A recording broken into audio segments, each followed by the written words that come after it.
phone numbers are 630-9371, 630-9372, 630-9373, 630-9374, and 618-8255. Or find us on Facebook at Nationwide News Network and follow us on Twitter at Cliff Nationwide. You can also listen to Cliff Hughes online live on the World Wide Web at nationwideradiojm.com or via the Nationwide 90 FM app on your mobile phone. Now, here's your host, Cliff Hughes.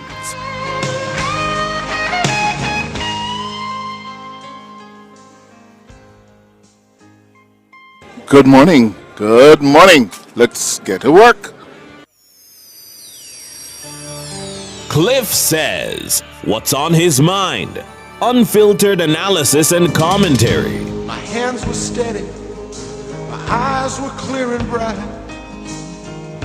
My walk had purpose, my steps were quick and light. And I held firm to what I felt was right, like a rock. Like a rock. I was strong as I could be, like a rock. Nothing ever got to me, like a rock. I was something to see, like a rock.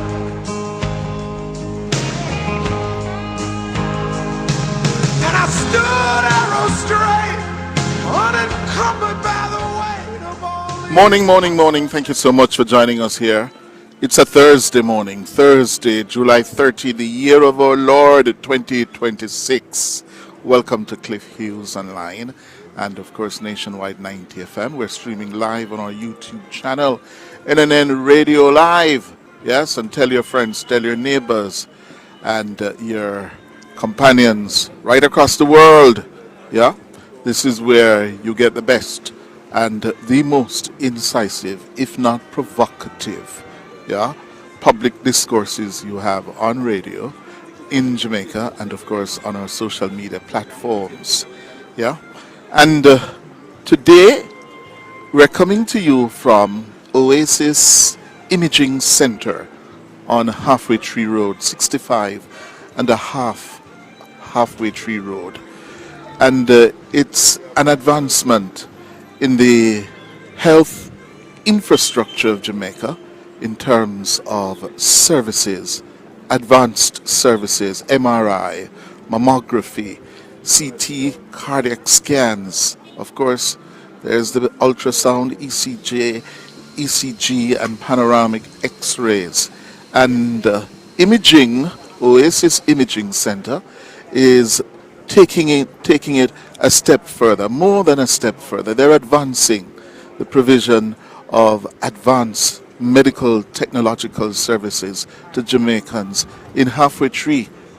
Very easy to reach, and it's a top quality facility they have produced here at Oasis Imaging Center, and they've come to us to help them spread the word about the services offered here. So you're going to hear a lot more about that later as we go up until 1 this afternoon. In the meantime, the other issues dominating the news and, of course, the public agenda in Jamaica, we operating in a political economy, So politics and economics are usually the most dominant issues. Yes, the most dominant ever so often in the news. And this morning, we have a political story that we're watching for you, and that is an issue in the governing Jamaica Labour Party concerning the relationship between ministers and their state ministers, their junior ministers. As I said yesterday, this is an issue that we've been hearing whispers about for some time, for months now. And it apparently has just been going on. And We're also aware that efforts have been made by the leader of the government, the leader of the party, the prime minister of the country, Andrew Holness, Dr. Andrew Holness, to resolve the ongoing issues and tensions between some of his senior ministers and their junior ministers.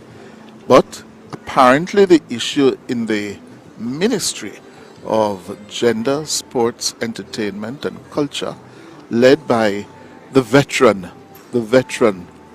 Babsy Grange, that issue is the most troublesome, and it has not been resolved. And it came into the public domain again yesterday when someone, I don't know who, but my telephone number is pretty well known. Yes? And it has been so for the better part of my 40 years in this job, doing this job. We depend on sources. Yeah? Sources that give us tips, give us information that we have to then check out first and foremost, verify, yeah, and talk to people to see whether or not there is anything of merit that would, qualify to making it on air. Yeah, 95% of the things I hear can't make it on air. Yeah, those things do not make it on air because of our verification process. Well, this was a WhatsApp message that was sent to the WhatsApp group of JLP parliamentarians, meaning members of parliament and senators. And it dealt with this issue of the tensions between Minister Grange and the State Minister Kerencia Morrison. And essentially what Mr. Warmington wrote, he said it was unbelievable that the government was heading in a direction similar.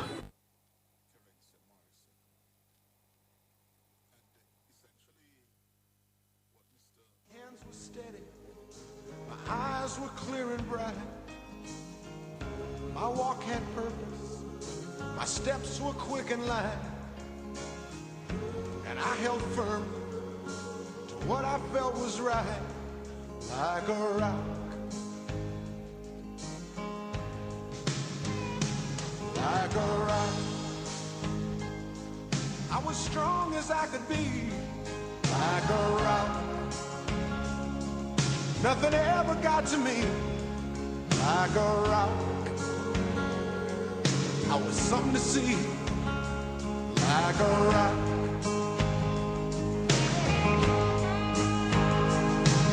And I stood arrow straight, unencumbered by the weight of all these hustlers and their schemes.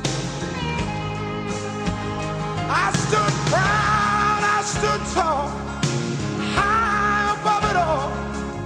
I still believed in my dreams.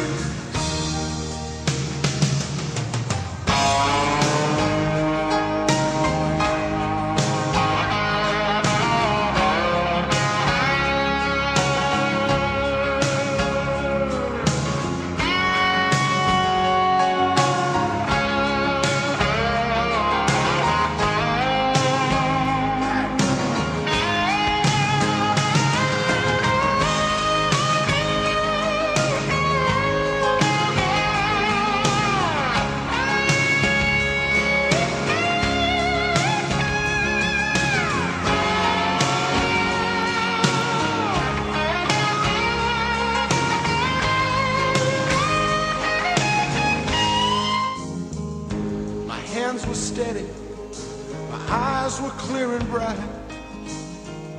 My walk had purpose, my steps were quick and light. And I held firm to what I felt was right, like a rock. like a rock. I was strong as I could be, like a rock. Nothing ever got to me, like a rock. I was something to see, like a rock.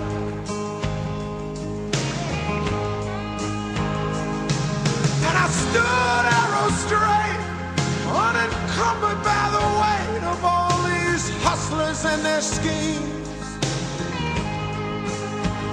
I stood proud, I stood tall, high above it all. I still believed in my dreams.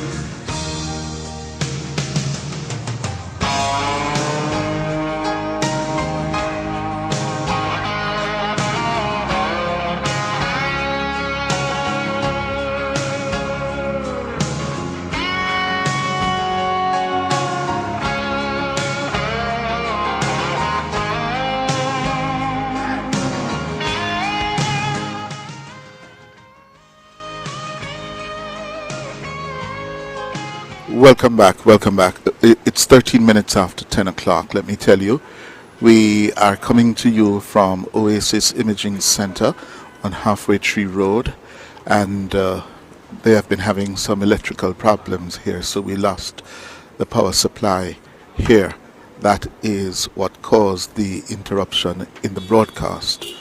I was at the point where I was discussing with you the WhatsApp message that was leaked from the member for Southwest St. Catherine, the JLP's Everard Warmington, on the issue of the tensions, the ongoing tensions in the Ministry of Gender, Culture, Sports and Entertainment, led by Minister Babsy Grange and her junior minister, Terensia Morrison. And Mr. Warmington is essentially charging and laying the blame at the feet of the Prime Minister, saying that he has allowed this to fester for far too long without intervening in a decisive way to bring an end to it. Yes? And in my checking of this story, you are told different elements of the story. There's a view that Minister Morrison, the state minister, has been marginalized and sidelined by her senior minister, Babsy Grange, and that she has been given nothing really to do. And they point to the most recent development yesterday with Miss Morrison not being sent in the absence of Minister Grange to represent the ministry and the government of Jamaica, frankly, at the state funeral in Barbados of the cricketing legend Sir Gary Sobers.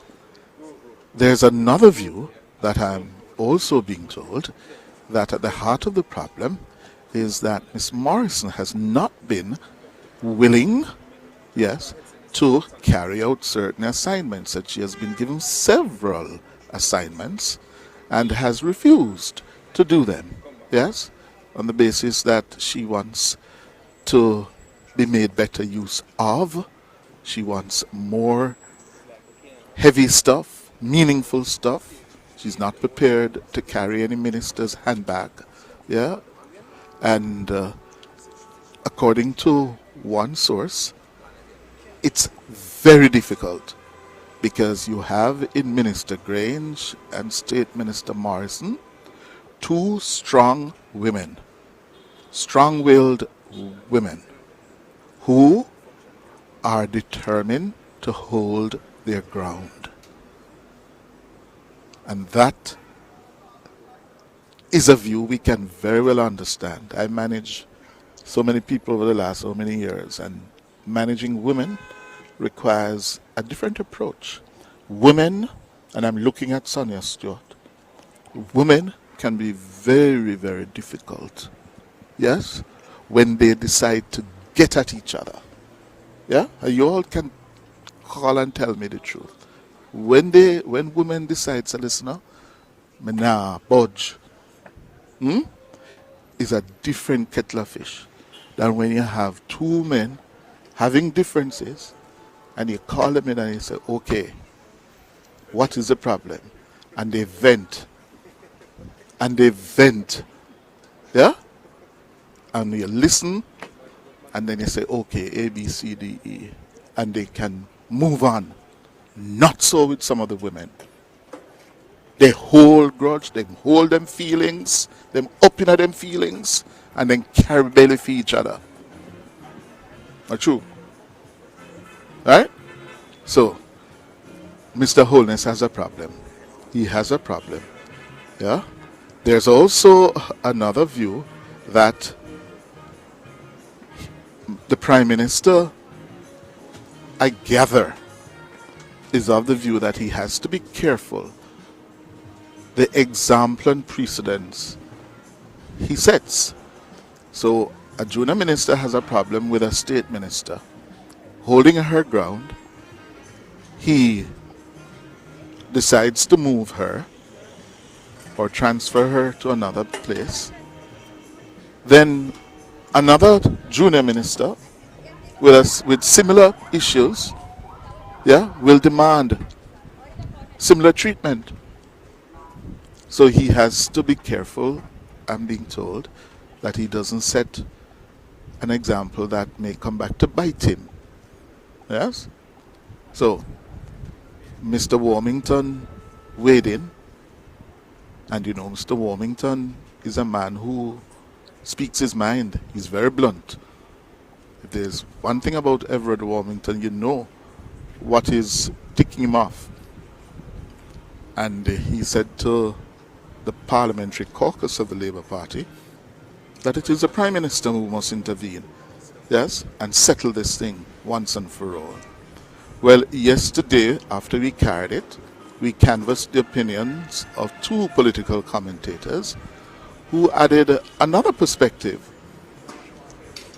Kevin O'Brien Chang and Mr. I'll tell you his name in a little while, from Jade, Jermaine Barrett, were the two political commentators. And Mr. O'Brien Chang brought an interesting perspective to it. He says, Warmington's message, yeah, is accurate, is needed.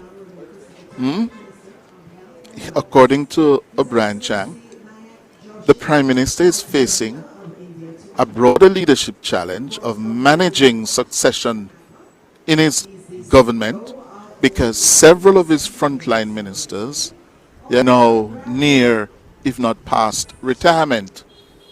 And he has to refresh his government, his administration, sooner rather than later.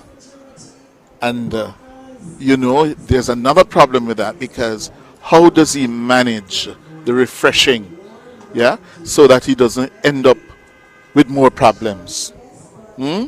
Because remember now, some people's sense of self and ego, not taking lightly to being told, okay, time come now, time to move on, you have to retire. Yeah? So the Prime Minister, according to Kevin O'Brien Chang, is facing that challenge of how to retire some of his best performing ministers, those who have been in the trenches with him when things were thin and very difficult, like a Babsy Grange, yeah? And time is upon some of those people. All right, let's go to the break. Time for the national anthem. My hands were steady, my eyes were clear and bright. My walk had purpose, my steps were quick and light. And I held firm to what I felt was right, like a rock, like a rock. I was strong as I could be, like a rock. Nothing ever got to me, like a rock. I was something to see, like a rock. We need a bigger office. place where we can see more clients. Sounds like ambition is calling and Access Financial Services is answering. The funds are waiting. Boss, this can't hold on one truck, you know. I know. We need another truck. Sounds like you have a plan and Access Financial Services can help. Horizon, a new loan product from Access Financial Services designed for women entrepreneurs to unlock the capital you need to grow and take your business beyond limits with quick approval, flexible repayment, and low interest rates. Your success is on the horizon. The Time brought to you by the Ministry of Energy, Transport and Telecommunications. Fueling growth everywhere is 22 minutes after 10. Looking for trusted and professional diagnostic imaging services? Then join us on Cliff Hughes Online this Thursday, July 30th from 10:30 a.m. to 1 p.m. as we bring you coverage of the official opening of Oasis Imaging Center's newest branch located at 65.5 Halfway Tree Road. Be part of this exciting milestone as Oasis Imaging Center expands its commitment to delivering quality healthcare and diagnostic services to more Jamaicans. Join us on Cliff Hughes Online from 10:30 a.m. to 1 p.m. this Thursday, July 30th at 65.5 Halfway Tree Road for highlights from the opening ceremony and learn more about these services available at this brand new location. Catch this and so much more on our YouTube channel, NNN Radio Live, and keep your dials locked to Nationwide 90 FM, the new revolution in media.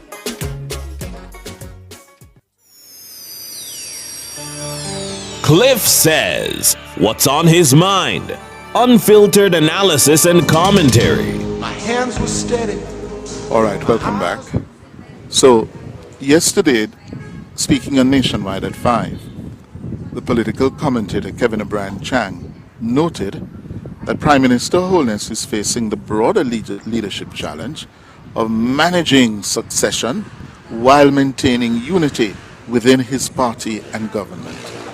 Warmington is not the issue. Is he talking the truth? And yes, he is. Sooner or later, Andrew Holness has to change the guard. He has to do it. If he wants to win the next election, if he wants the best for Jamaica. You have young people in the prime of their political career raring to go to prove themselves. They have all of ideas. And you have people there who have served for a very long time. Well done or good and faithful servant. But they are past their prime. And what is best for Jamaica right now is for the changing of the guard to put in people in the prime of their time. And the ones who have served well, you find good positions for them. I don't think that I've been a better culture minister in my lifetime than Bob the Great. But you need best people in the ministries, and the best includes the energy. Kevin O'Brien Chang making the point there. There's a difficult way forward now for the Prime Minister, and he has to be deft. And this Prime Minister is acutely aware of what happened to the Labour Party under Edward Seaga in the 1990s and at the turn of the 21st century. He is acutely aware of that. And if you notice how he has been attempting to lead the party in government, he has put a premium on maintaining unity, yes, and disputes and conflicts that bedeviled Seaga's time as leader of the Jamaica Labour Party, in government and out of government. And now, that moment is upon us, upon the Prime Minister, when several of his senior ministers are well beyond 70, going 75, yeah? Some of them about to enter their 80s, and he has to start making those personnel changes to refresh the personnel, yeah, at his command in the executive as in cabinet to make way for some of the younger ones. It is not an easy task of any prime minister to do. Yeah? So another commentator, Jermaine Barrett, also agrees that the prime minister should have intervened in the matter of the long-running tensions between Kerencia Morrison and Babsy Grange. You don't want for these issues to fester to the point where you have to be doing crisis management and it's out in the public domain that neither ladies are agreeing and there's war put in the ministry. You don't want for it to get to that level, so you want to stamp it out from the embryonic stages. And I think I agree with the former Minister Warmington that an intervention was necessary a long time ago. Albeit the Prime Minister has a lot at his plate, you see. He has a country to manage, he has so much tending to. And so it is not unreasonable that this matter did not rise to the level in his mind to warrant an intervention. That's Mr. Jermaine Barrett. Yes, Jermaine is a public commentator. And yes, in keeping with the observations of Kevin O'Brien Chang, yeah, the Prime Minister is a very busy man. And he may very well have thought, based on our knowledge, having called them in, I gather there was quite a meeting at the cabinet level where ministers of state and cabinet ministers sat down around the table and had a heart-to-heart talk as to the problems the state ministers, some, not all, some state ministers were having with their senior ministers. Yeah? I gather that it reached a point where tears were shed. Yeah? And that took place some time ago. And the problem is persisting in that ministry, the Ministry of Culture. Yes? But as I said, there are two sides and three sides to every story. You hear Babsy's side that she has tried to incorporate Carencia, and Carencia has been refusing, just being difficult. And you hear the other side that Babsy, nobody can work with Babsy. Yeah? So, moving on. Next. The head of the Jamaica Constabulary Force's Strategic Operations Portfolio is Deputy Commissioner Warren Clark. And he says Jamaica has finally broken the back of its historically high murder rate. He was speaking at the Force's Area 2 Town Hall meeting in St. Mary on Wednesday. We have struggled for some time with too high murder rates, And we broke the back of this in 2024 and even more so during last year, 2025. We've totally turned the blotters around, and this has not escaped the attention of the region and the world. But our work has only started. There is a lot more to be done. That is Deputy Commissioner Clark. Between January 1 and July 25 this year, 315 murders were recorded across the island. That's 80 fewer than the 395 recorded during the corresponding period in 2025. The figure also represents a decline of 20%.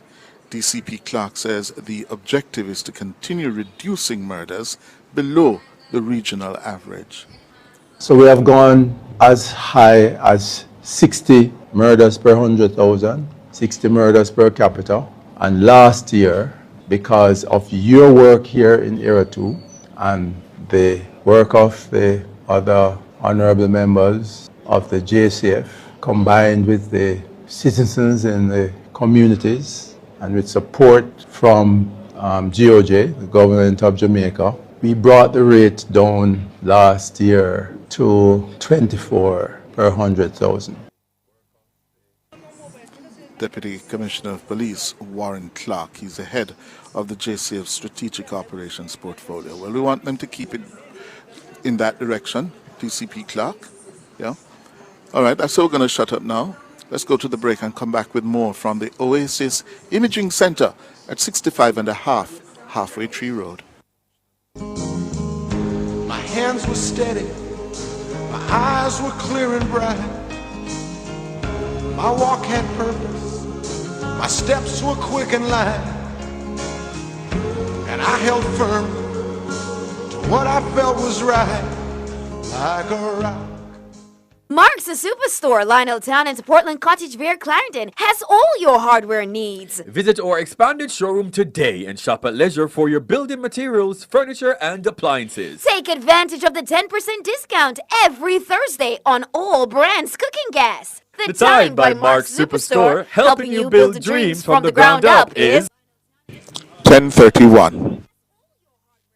Eclipse Enterprise is your go-to source for billiards, amusement machines, and electronics. Telephone 876-960-3891. The temperature by Eclipse Enterprise is... It's 32 degrees Celsius in capital city Kingston, 30 in the western city of Montego Bay. Morning after morning, you've made Nationwide 90 FM part of your routine. So let's take this connection one step closer. Join the Nationwide 90 FM Family Club and be part of it officially on Patreon. Family.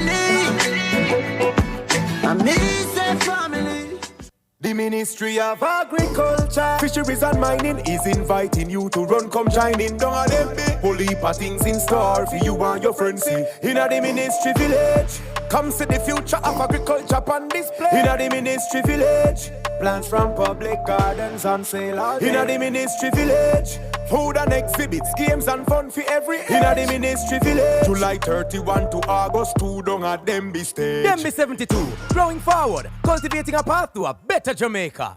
Dreaming about a romantic summer escape without leaving Jamaica? Step away from the everyday and reconnect at Couples Resorts. Enjoy an exclusive couples-only getaway with gourmet dining, premium cocktails, and breathtaking ocean views. Jamaican residents can enjoy an all-inclusive escape from $405 USD per night for travel May 1 through October 31, 2026. Plan your summer staycation today at couples.com/residence. Couples Resorts. Like the first time, every time. Looking for trusted diagnostic care? Oasis Imaging Center's New Kingston location is now officially open. Conveniently located at 6.5 Halfway Tree Road, we're here for you 24 hours a day, delivering advanced MRI, CT scans, X-rays, ultrasound, mammography, and more. Need laboratory services? Our Oasis Diagnostic Medical Laboratory offers reliable testing with fast, accurate results. Experience exceptional care, cutting-edge technology, and a team you can trust. Oasis Imaging Center, we care for your image. Jamaica, Jamaica! Attention everyone! Worldwide! The wait is over. Your queen diva, Miss Kitty, is back on Nationwide 90 FM. And you're invited to be part of the biggest media comeback of the year. Join me Monday, August 3 from 1 p.m. to 5 p.m. at the Halfway Tree Transport Center for the grand return of Mrs. Kitty Live! Or is it Miss Kitty Live? You gotta be there to find out. Come and enjoy the live broadcast, music, giveaways, sponsor activations, and the electric atmosphere that only yours truly can generate. Bring your friends, bring your family, and come celebrate this historic occasion. Or might I say, this auspicious occasion. Mrs. Kitty Live! Or is it Miss Kitty Live? Whichever way, you don't know it will go on. Monday, August 3, 1 p.m. to 5 p.m. The Halfway Tree Transport Center. See you there! Radio Nice again. La, la, la, la, la, la, la. One Miss Kitty on the up.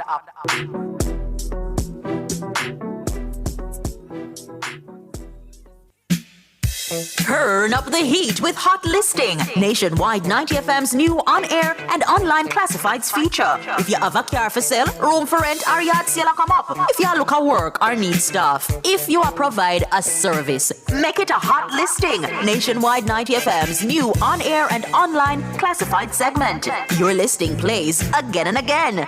From morning till evening. You sing it, we play it. You say it once, Jamaica hears it all day, every hour. Contact our sales team now at 876-630-1210 or sales at nationwidenewsnetwork.com. Hot Listings on Nationwide 90 FM, a new revolution in media. Our phone numbers are 630-9371, 630-9372, 630-9373, and 630-9374. My hands were steady, my eyes were clear and bright. My walk had purpose, my steps were quick and light. And I held firm to what I felt was right, like a rock. Like a rock. I was strong as I could be, like a rock. Nothing ever got to me, like a rock. I was something to see, like a rock. Give me 5. And I stood arrow straight, unencumbered by plans and their schemes. I stood proud, I stood tall, high above it all. I still believed in my dreams.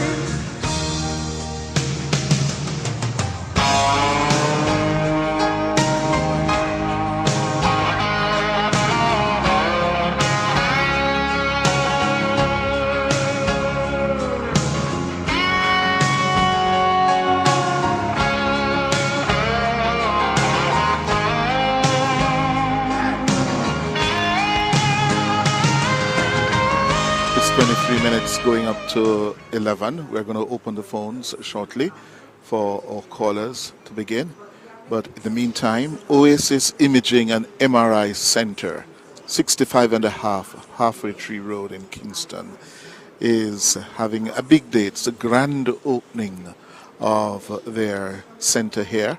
And they want you to know, that listen, they're advancing the provision of medical technology services in Jamaica.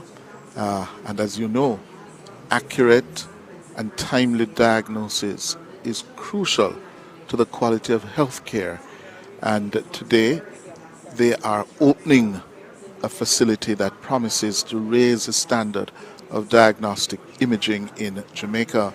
It has built a reputation over the past 12 years of delivering reliable imaging services.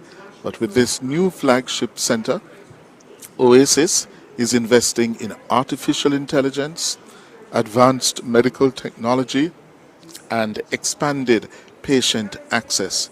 The facility also offers doctors secure online access to reports and medical images, allowing for faster collaboration and more efficient patient care. And we'll be hearing from their staff at the leadership, management, and operational level, including their radiologists. Yes? And it's a multi-million-dollar facility that they have put up here in Jamaica. We're going to join the podium now, where the master of ceremony is Paula Ann Porter-Jones. Enjoys speaking as well. So please, a round of applause as we bring His Excellency Mayank Joshi, High Commissioner of India to Jamaica, to the microphone.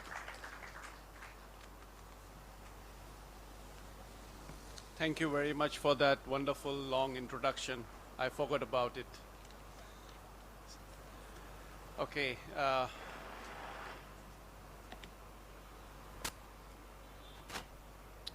Honorable Dr. Christopher Tufton, Minister of Health and Wellness, Dr. Ravi Prakash Sangappa, CEO of the Oasis Imaging Center, Dr. Renee Gravely, the Managing Director,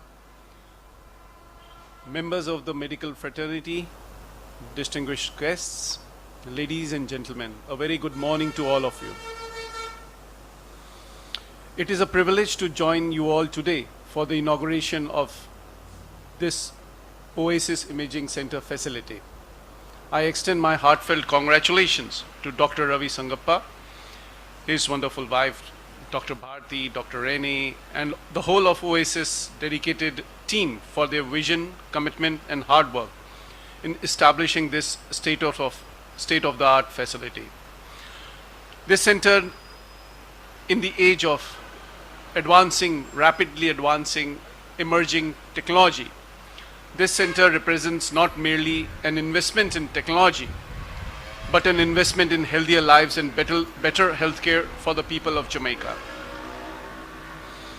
Jamaica's healthcare system has much to be proud of.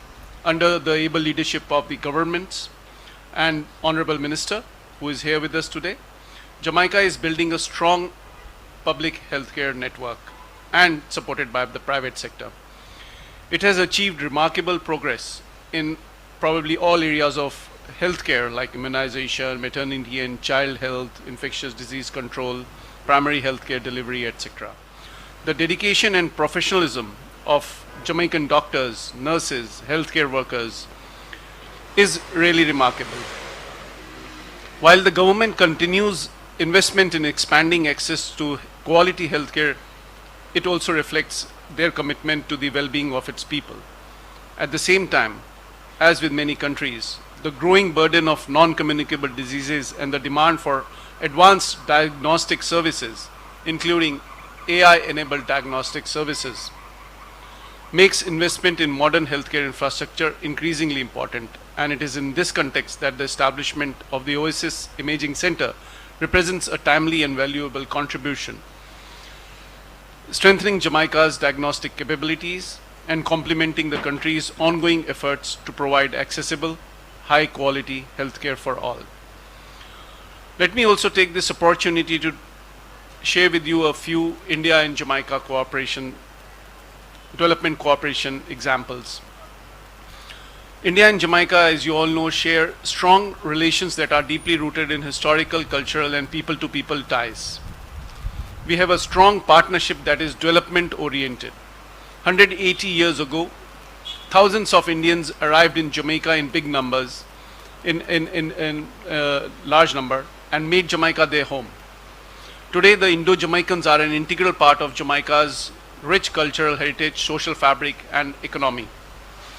We estimate the number of Indo-Jamaicans to be over 70,000. But this link did not stop there itself. We continue to have large number of Indians who are making this beautiful country their home and contributing to social and economic development. These include businessmen, professionals, teachers, and hundreds of Indian doctors and healthcare professionals in Jamaica. I would like to acknowledge today the remarkable contribution of these Indian doctors and healthcare professionals of both non-resident Indian as well as Indian origin, who are serving Jamaica with dedication, compassion, and excellence over several decades. In fact, I discovered that we had nearly 80 Indian students studying in one of the institutes here in Jamaica in Blackwater, the American Institute of Medical Sciences. This was a great encouraging news which I received, and I was very happy to know about it. Healthcare has emerged as one of the strongest pillars of India and Jamaica partnership. During the recent visit of India's Honorable External Affairs Minister Dr. Jaishankar in May this year, our two countries signed a memorandum of understanding in healthcare cooperation, opening new avenues for collaboration in medical, capacity building, pharmaceutical, digital health, capacity building, and so on. We also have donated 11 Bhisham cubes, that is emergency medical trauma centers, to Jamaica after Hurricane Melissa. We are also on the way to gift 30 dialysis machines to Jamaica in the near future. Friends, India is proud to be known as pharmacy of the world, supplying high quality, affordable generic medicines and life-saving vaccines. We are pleased that a major share of medicines procured in Jamaica are sourced from India, while several Indian pharmaceutical companies also continue to contribute significantly to Jamaica's healthcare sector. India's and Jamaica's partnership is extending well beyond medicines. Following Hurricane Melissa, India stood shoulder to shoulder with Jamaica by providing immediate humanitarian assistance.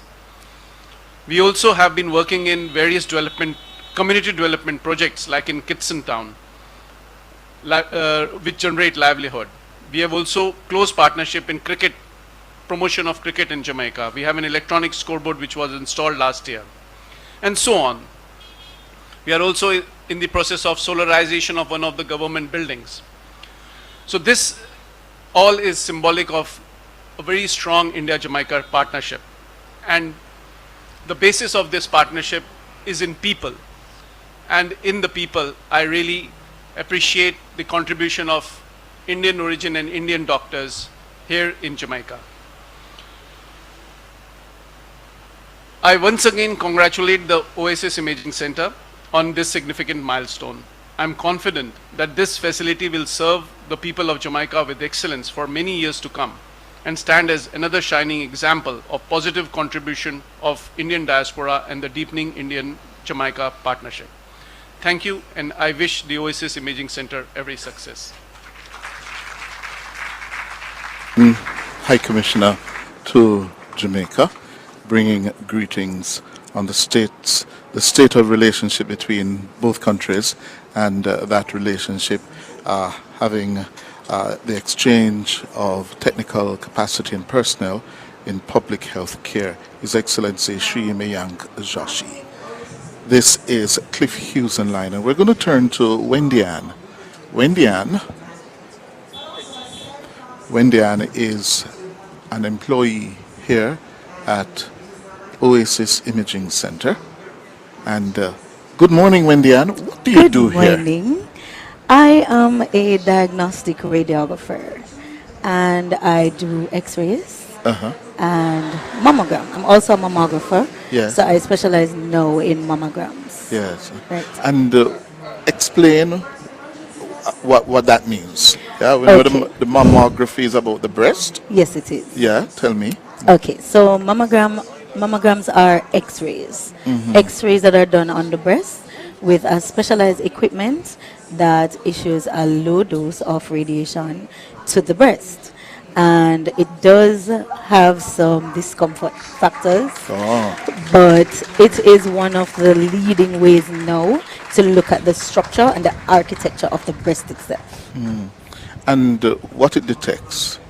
Okay, so because we're able to see the whole architecture or setup of the breast, anything that is deemed abnormal in the breast itself, that is structural, so be it a cyst or a lump or other abnormalities. Right. And radiology now? You're a radiographer. I'm a radiographer and a mammographer. Okay, so what's the difference?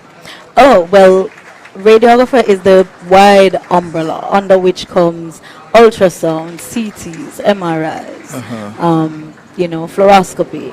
All of that falls under their x-rays and mammogram, even dental studies. Okay. Right. You enjoy your job? I love my job. Been doing it for 22 years. 22 years? Yes. Where were you trained? I was trained in Cuba. Yeah? Yeah, in Santiago de Cuba. Oh, so you can speak Spanish fluently? Sí. That's nice. Eh? Yeah. Good. So what does this mean in terms of the quality of service that Jamaicans are going to be able to access when you see the Oasis Imaging Center opening? Well, I can tell you for a fact that the machines are state of the art. Yes. And one of the biggest fears that patients have coming to do mammograms is whether it is painful or how uncomfortable it is. These machines are slow compression machines. It means that the compression time is a little longer, however, the discomfort is a little less. So you get quality images, very high quality images. You get the flexibility of working with both male patients and female patients, because we tend to think males don't get breast cancer and don't do mammograms. But and the quality of the images, the response time to getting your reports, the follow-up that is given, the referrals that are administered for you to do ultrasound if the needs arise for you to do a secondary study. Yes. Thank you very much, Wendy Ann, for speaking with us. You're really welcome. appreciate it. Thank you. 22 years. 22 years. So you're noticing like the back of your hand? I've been teaching as well. Oh, you teach as well? Oh, these are your students here? Some of Okay. These are radiographers as well. Yeah. But they were my students at some point. Good. Yeah. Good. Thanks so much. You're welcome. Good. Thanks for having me. Good. Well, let's go to the break and come back with more. My hands were steady, my eyes were clear and bright. My walk had purpose, my steps were quick and light. Fill all your prescriptions, get cosmetics and other pharmaceutical items at Mannings Hill Pharmacy, located at 34A Mannings Hill Road, Kingston. Telephone 924-6280. At Mannings Hill Pharmacy, they stock all the hard-to-get medication. The time by Mannings Hill Pharmacy is 10:51. Double V invites you to celebrate their 57 years of service with complimentary appetizers and big discounts on jerk items. Join Double V from July 29 to August 1 in Ocho Rios, St. Anne. See you there! Every child deserves the best start in life. Early screening helps identify developmental strengths and areas where children aged 4 and 5 years may need additional support. The Ages and Stages Questionnaire, Jamaica, is a simple developmental screening tool designed to support your child's healthy development and school readiness. Remember, the ASQJ is not an examination. The national administration of the ASQJ begins on August 10, 2026. Speak with your child's early childhood institution today to learn more. The ASQJ, because early screening leads to early support. Dreaming about a romantic summer escape without leaving Jamaica? Step away from the everyday and reconnect at Couples Resorts. Enjoy an exclusive couples-only getaway with gourmet dining, premium cocktails, and breathtaking ocean views. Jamaican residents can enjoy an all-inclusive escape from $405 per night for travel May 1 through October 31, 2026. Plan your summer staycation today at couples.com/residence. Couples Resorts. Like the first time, every time. Introducing the new Sun Mix Nut Bar. Available in 3 delicious flavors: granola raisin nut, almond cranberry crunch, and coconut almond crisp. All packed on a rich bed of dark chocolate. Taste the good life, snack right. Taste the good life anytime. The good life. Sun Mix. Sunshine Snacks Sun Mix Nut Bar. Taste the good life. Looking for trusted and professional diagnostic imaging services? Then join us on Cliff Hughes Online this Thursday, July 30th from 10:30 a.m. to 1 p.m. as we bring you coverage of the official opening of Oasis Imaging Center's newest branch located at 65.5 Halfway Tree Road. Be part of this exciting milestone as Oasis Imaging Center expands its commitment to delivering quality healthcare and diagnostic services to more Jamaicans. Join us on Cliff Hughes Online from 10:30 a.m. to 1 p.m. this Thursday, July 30th at 65.5 Halfway Tree Road for highlights from the opening ceremony and learn more about these services available at this brand new location. Catch this and so much more on our YouTube channel, NNN Radio Live, and keep your dials locked to Nationwide 90 FM, the new revolution in media. It's Monday. Get over your blues. Or Tuesday, Wednesday, Thursday, Friday. The E-Zone is here for you. With this thing, Honey Bee. And Karim Boyatings From 3 to 5 p.m. on Nationwide 90 FM. We've got your entertainment news. Then we want to hear your views. Why you said? Jump in the mix. Or the hot seat. Don't miss our brain busters. Or the crazy giveaways. Let's talk fashion. Send us your outfit of the day. Ooh, cutesy. Very demure. Are you looking for love? Come on one of our blind dates. Send your request to ezoneblindates@gmail.com. That's ezoneblindates@gmail.com. And stay tuned for your confessions. These are my confessions. Share them with us at ezoneconfessions@yahoo.com. I mean, is the planet Earth? Is it? I don't know. Let me check. Either way, it's got a buzz. And a bugger thing. Ow! Ow! The Jamaica Customs Agency invites you to listen to its Inside Customs series right here on Nationwide 90 FM for the latest updates and information on customs policies and procedures, travel and trade-related matters. That's Inside Customs, Mondays at 8:10 a.m. during Nationwide This Morning and repeated on Tuesdays at 9:15 a.m. during the Consumer Hour. Get your information straight from the source right here on Nationwide 90 FM, a revolution in media. Inside Customs is brought to you by the Jamaica Customs Agency, country above self. Get ready for Nationwide 90 FM at Denby. Follow Nationwide 90 FM to the Denby Agricultural Industrial Food Show on July 31 from 3 to 5 p.m. We're bringing you the vibes, the voices, and the vibrant culture from Jamaica's biggest agri-celebration. Then follow it again to Denby on August 1 from 11 a.m. to 5 p.m. From farm to fork, youth in agriculture, and the best local produce. You'll hear it all. Keep your station locked to Nationwide 90 FM. We're bringing the Denby Agricultural Industrial Food Show to your earwaves on July 31 from 3 p.m. to 5 p.m. Then on August 1 from 11 a.m. to 5 p.m. This broadcast is brought to you by the Jamaica Agricultural Society, Ministry of Agriculture, Fisheries and Mining, the College of Agriculture, Science and Education, National Irrigation Commission, Jamaica Aid Support for Life, and Soul Jamaica.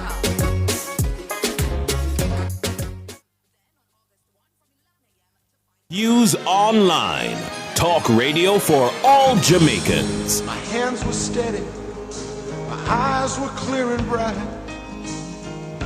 My walk had purpose. My steps were quick and light. Welcome back to Oasis Imaging Center, and the Chief Executive Officer of Oasis, Dr. Ravi Prakash Sangapi, is addressing the audience here. Closer to communities throughout Jamaica, reducing the need for patients to travel long distances and ensuring that people have convenient access to quality health care. At Oasis Imaging Center, our patients remain at the heart of everything we do. We understand that many patients arrive feeling uncertain and anxious. Hence, our responsibility extends beyond clinical accuracy as we strive to ensure that every patient receives best care that is centered in their individual needs. Before I conclude, I would like to express my heartfelt gratitude to all our dedicated staff. Thank you for your professionalism, commitment, and the exceptional care you provide each day. I thank our radiologists, referring physicians, and healthcare partners. We are deeply grateful for your trust and collaboration. I thank all our business partners, investors, suppliers, contractors, and all those who contributed to this facility.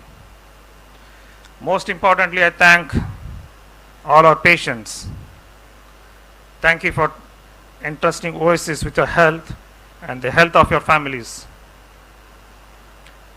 We remain dedicated to serving you with compassion, integrity, and highest standards of care. Today, we open more than a facility. We strengthen our commitment to delivering advanced diagnostic services that support better outcomes and improved health care across Jamaica. May this center serve Jamaica with excellence, integrity, innovation, and compassion for many years to come. May it become a place where every patient is treated with kindness, every diagnosis is delivered with accuracy, and every member of our team is inspired to make a meaningful difference. Thank you all for joining on this memorable occasion. It's an honor to share this milestone with you. May God continue to bless each of you, and may God continue to bless Jamaica. Thank you. That's the Chief Executive Officer of Oasis Imaging Center, Dr. Ravi Prakash Sangapa, addressing the audience here, including the Minister of Health and Wellness, Dr. Christopher Tufton, and the CEO is about to join our microphone here, yes, on location. He's going to tell me a little bit more about what this investment is all about. Good morning, Dr. Sangapa. Hi, good morning. Good morning, everyone. A big day for you. Thank you. Yes, it's a big day. Talk to us. What does this mean in terms of services and the investment you're putting down and the prospects of the business? Service is our motto. I believe taking care of patients that's our main goal. I always tell my staff to treat patients as our family members. Service to man is the best thing we can do on this earth. So it's as good as going to church and praying. That's what I believe. So our goal is providing excellent, high quality services and treat every patient as our family member. You started 12 years ago. How have those 12 years been? It's actually, I started, it's almost 2 decades ago with a health center, medical center, and then we started radiology services in the year 2014. So it's a challenging journey, bringing the technical team, healthcare professionals, and service-oriented staff under one roof, and providing services, long hours of services from morning 6 a.m. to night 12 p.m. And we want to provide 24-hour services in Kingston. So this can serve half of the community of Jamaica. And in that evolution, in that growth, what have you learned about the patient care in Jamaica and accessibility or lack of access to such services? We saw a need for MRI services. There were long waiting period, right? And I believe that everybody should be able to access diagnostic services within 24 hours to 48 hours so that they come out of their anxiety or anxious feeling. So you are asking about the investment. It was a tough decision investing a huge amount of capital in our Spanish Town branch and Kingston, but we had a strong hope, and we do have a strong hope that we'll keep growing once our services is very satisfactory and provided wholeheartedly. And if you don't mind, what's the level of that investment?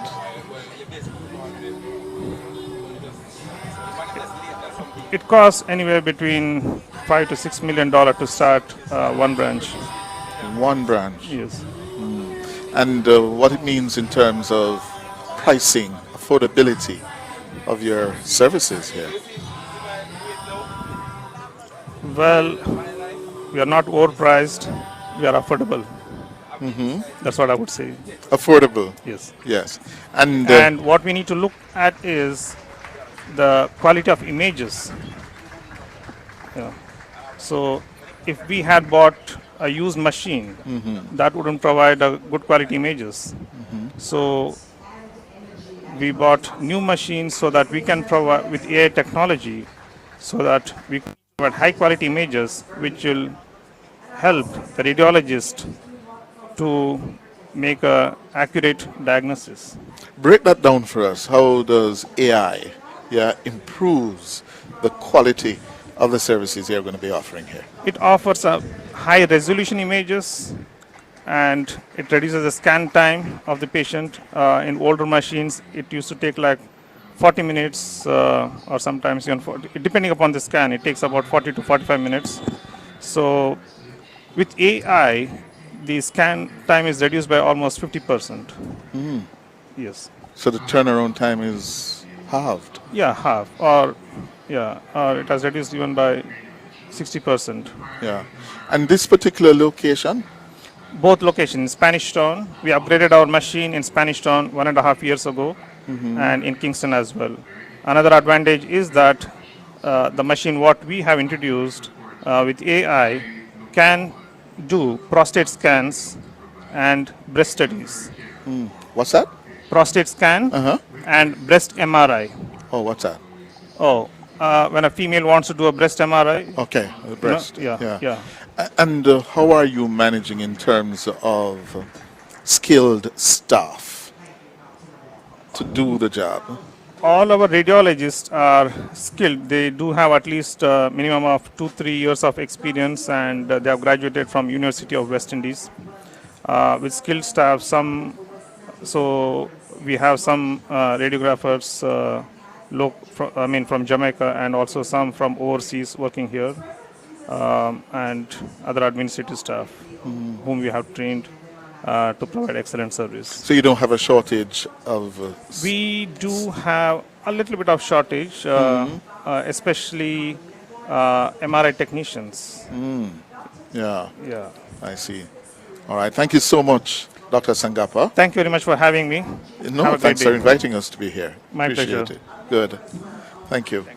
And we are now going to be joined, or we're going to go to the podium where the Minister of Health and Wellness, Dr. Christopher Tufton, is being introduced by Paula Ann Porter Jones. He's going to be giving the keynote address here, the Minister of Health and Wellness, Dr. Christopher Tufton. Here's Paula introducing him. His doctorate in business administration. Rather, he also earned his doctorate in business administration from the Manchester Business School at the University of Manchester. He is the author of the political memoir, State of Mind, Politics, Uncertainty, and the Search for the Jamaican Dream. And today's gathering brings together government, healthcare professionals, patient, corporate partners, and members of the diplomatic community around a shared goal, improving healthcare delivery in Jamaica. And therefore, he is perfectly positioned to address the importance of diagnostic excellence, healthcare innovation, and continued investment in the nation's healthcare system. Ladies and gentlemen, join me in warmly welcoming Dr. the Honorable Christopher Tufton, Minister of Health and Wellness, to deliver our keynote address here at this inauguration ceremony.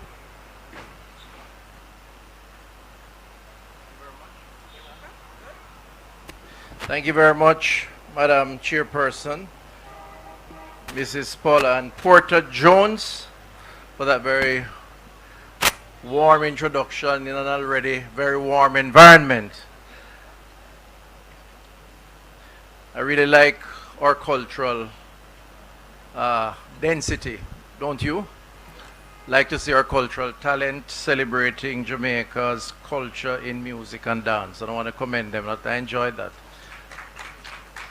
So let me begin by just recognizing our host, the Chief Executive Officer of Oasis Imaging Center, Dr. Prakash Sangappa. I hope I got the pronunciation well. Good to see you here, to have us here. And may I just extend that to the rest of the Oasis family who are here in the interest of time. I want to recognize your wife, your sister in particular.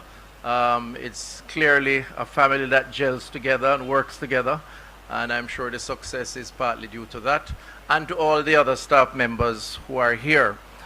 His Excellency Shri Manok Joshi, good to have you, sir, and to see you again.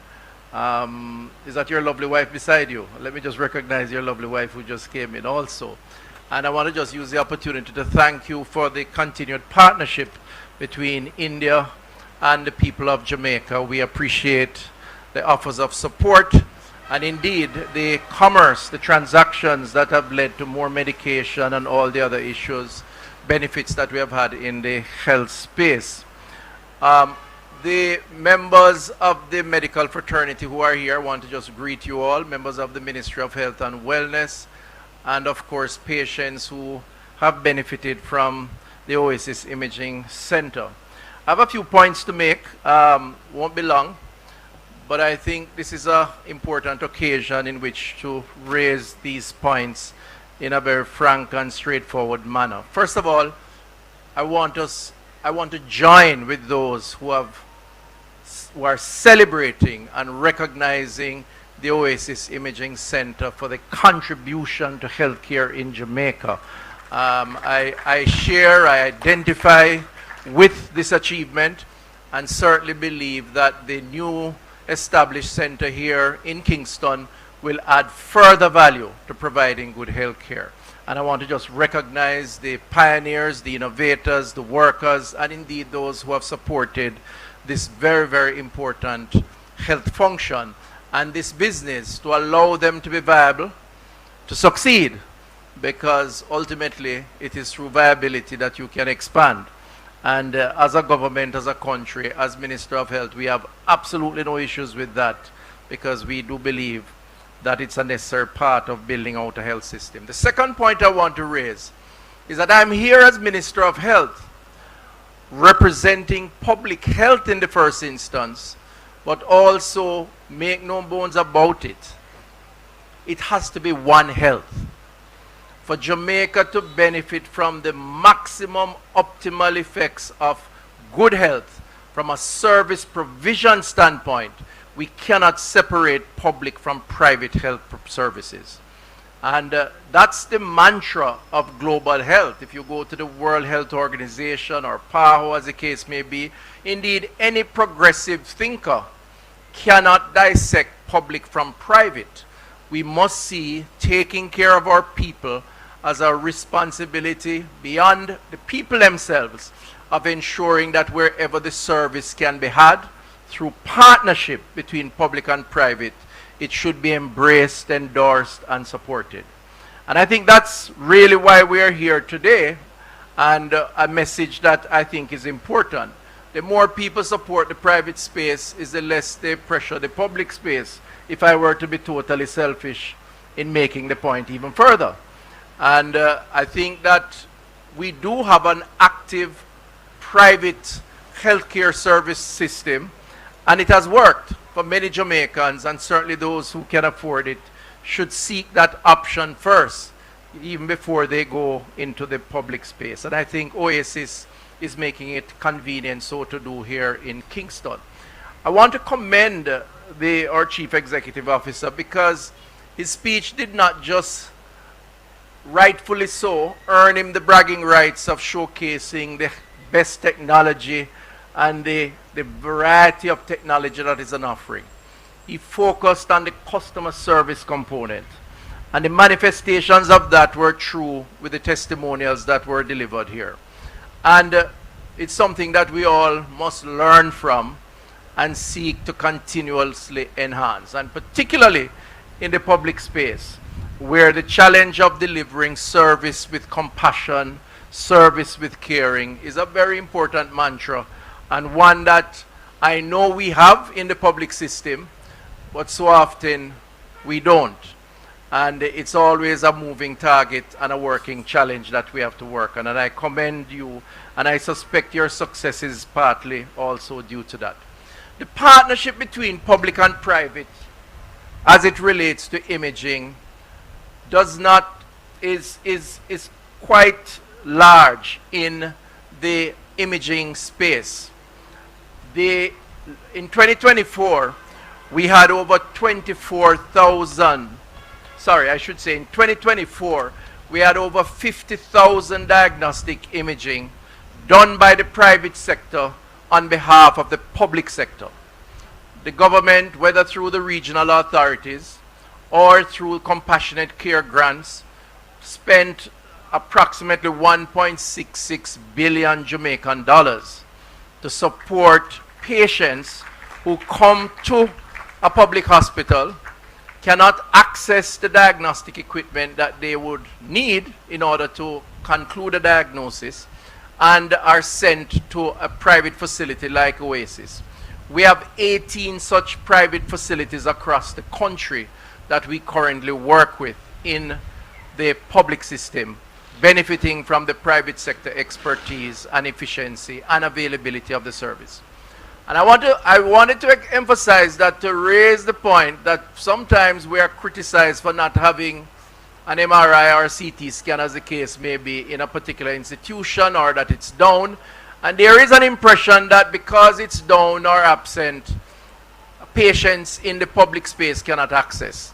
And this is not true, because we have an active partnership. And the stats that I've just given you is an indication of that partnership, hopefully, and indeed the strength of that partnership. So we are friends, and we have to work together, and there are many, many reasons for that. The other point I want to make is that from the public health perspective, there are gaps, glaring gaps. And while the conversation should always be, from my point of view as minister, to encourage private providers in the most efficient way, so that that is an option and indeed a fallback, not hopefully the norm for public patients, but certainly a fallback where we need that gap filled. I think it is fair to conclude, and I am prepared to conclude, that we need to do more in the public system to ensure that more imaging services is provided, and provided efficiently for patients. Because it's not always easy or possible or practical for a patient in an emergency setting to move them from one location at the hospital to a service provider and to move them back. Sometimes it's possible, sometimes lives depend on it. And so there's a lot that we need to do in order to ensure that that partnership is optimal. And optimization means that the partnership continues, but that the public space has more to deliver greater levels of efficiency. I'm happy to report that there's a lot that is being done now to address that problem. And the problem stems from a couple of issues, to be clear. It stems from underinvestment over decades in our imaging services, where machines are outdated, and even where we have renewed or expanded those services, as we have over the last number of years. We have quite a bit more diagnostic imaging services in our health system now than we did, let's say, 10 years ago. I think the University of the West Indies is the most optimal, but if you go to a number of the other hospitals, you have digital x-rays. Yes, we are down on CT and MRIs, and we need to more on that. But part of the issue has been maintenance. And I commend Oasis for what they have, but their ability to consistently provide the service. And that could only be possible, and he didn't say it to me, they didn't say it to me, but I'm assuming as a logical thinker, could only be possible is in having acquired the equipment, there was enough done to ensure that routine maintenance of the equipment is conducted. Otherwise, it comes to a grinding halt. And the more sophisticated the environment is, the more challenging it becomes to maintain these very high-tech equipment. We in the public system have not done a good job to maintain the equipment that we invest in. That's just a reality. And this is not to blame anybody, just to be clear. Certainly not the doctors who use it or the technicians. It's really just the ecosystem, unfortunately, that has not had a culture of good maintenance. And it's something that we have to address, and we will address, and we are attempting to address. So what does the future look like for this partnership? The future for this partnership means that the critical hospitals, like Kingston Public, like KPH, Cornwall Regional, Mandeville, where the hub and spoke requires them to have certain basic equipment, will have to be equipped with those equipment. But not only that, we will have to maintain the equipment that we install. And so we have already begun the process, being now building out hospitals at Spanish Town, for example, where we have completed the wet works of a 6-story building, where that facility will have an MRI, will have a CT scan, will have digital x-rays, and other such equipment. Now, that may mean you may not get as much as the $1.66 billion, not you per se, but the 18 private service providers. But it will be good for patient care, and I think it will ensure that the partnership works optimally. Because what we're looking at is optimization, not necessarily a one-sided arrangement where patients ultimately have to be inconvenienced. And so Spanish Town over the next year is going to be equipped. Cornwall Regional, hopefully the end of this year, will be equipped. And I could go on and on. The other thing we're looking to do is leasing as opposed to purchasing. And I have to complain to myself, not to you, but I'm complaining aloud. We have been waiting for 3 years for a procurement process to be completed or concluded in order to conclude on leasing critical, sophisticated diagnostic equipment to put in our hospitals, MRI and CT scans in particular. And we opted to make that decision 3 years ago because of the maintenance issue, in that we purchase and we do not maintain. Leasing requires maintenance as part of that agreement. I'm hoping that we will come through that leasing arrangement soon, and that will also add some value to the process. So I see better days ahead for the public system as it relates to imaging services. And I see better days ahead as it relates to patient services because of the new arrangements that have started and will continue to build and to grow. That is not to take away from the need to have the private services, because part of good health is prevention, and there are a range of services where imaging technology is critical to prevention. And one of the things that we need to combine our efforts in doing is to get more Jamaicans to use whatever service technology, private or public, that is available to enhance prevention or at least early detection, because that saves lives. And that's a mantra that we need to carry, all of us, as we seek to build the holistic One Health approach to serve all Jamaicans. So today is a good day for Oasis and the family of this institution providing better imaging services. We hope it will be part of a chorus that will see our entire health system having the benefit of better services. And we hope that it will mean a stronger partnership between the public and private space in order to give Jamaicans the best option, the best chance of having a fulsome, holistic, healthy life. Thank you very much. God bless. Minister of Health, Dr. Christopher Tufton, welcoming the investment here at Oasis Imaging Center, making a telling point that there is no private health sector and public health sector is one health sector in Jamaica, because as it is across the world in many other countries, yes, there are no boundaries between where public health care begins and ends, and so too private health care. All right, so let's go to the break.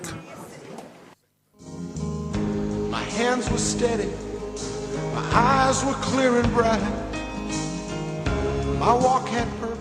At the Ministry of Health and Wellness, we are committed to the values of care, compassion, excellence in service, integrity, teamwork, and innovation as we work to safeguard the health of our nation. The time by the Ministry of Health and Wellness is 23 minutes after 11. Why? My belly full now. That was delicious. But no, your stomach is paying the price. When acid indigestion, heartburn, upset stomach, or gas strikes, don't let it ruin your day. Get fast relief with Dyka, your trusted solution for stomach discomfort. Choose Dyka Antacid Liquid for fast-acting relief, or Dyka Chewable Tablets for convenient relief on the go. Boy, me stomach. Don't wait out the discomfort. Choose Dyka and feel better fast. Available at pharmacies and supermarkets island-wide. Dyka, distributed by Aventa Jamaica. The Ministry of Justice and Constitutional Affairs wishes to advise the public that effective Monday, July 27, the Attorney General's chambers will be relocated to the 4th floor of 1 Belmont, 1 to 3 Belmont Road, Kingston 5, and will accept service of court documents, correspondence, and all other items at that location.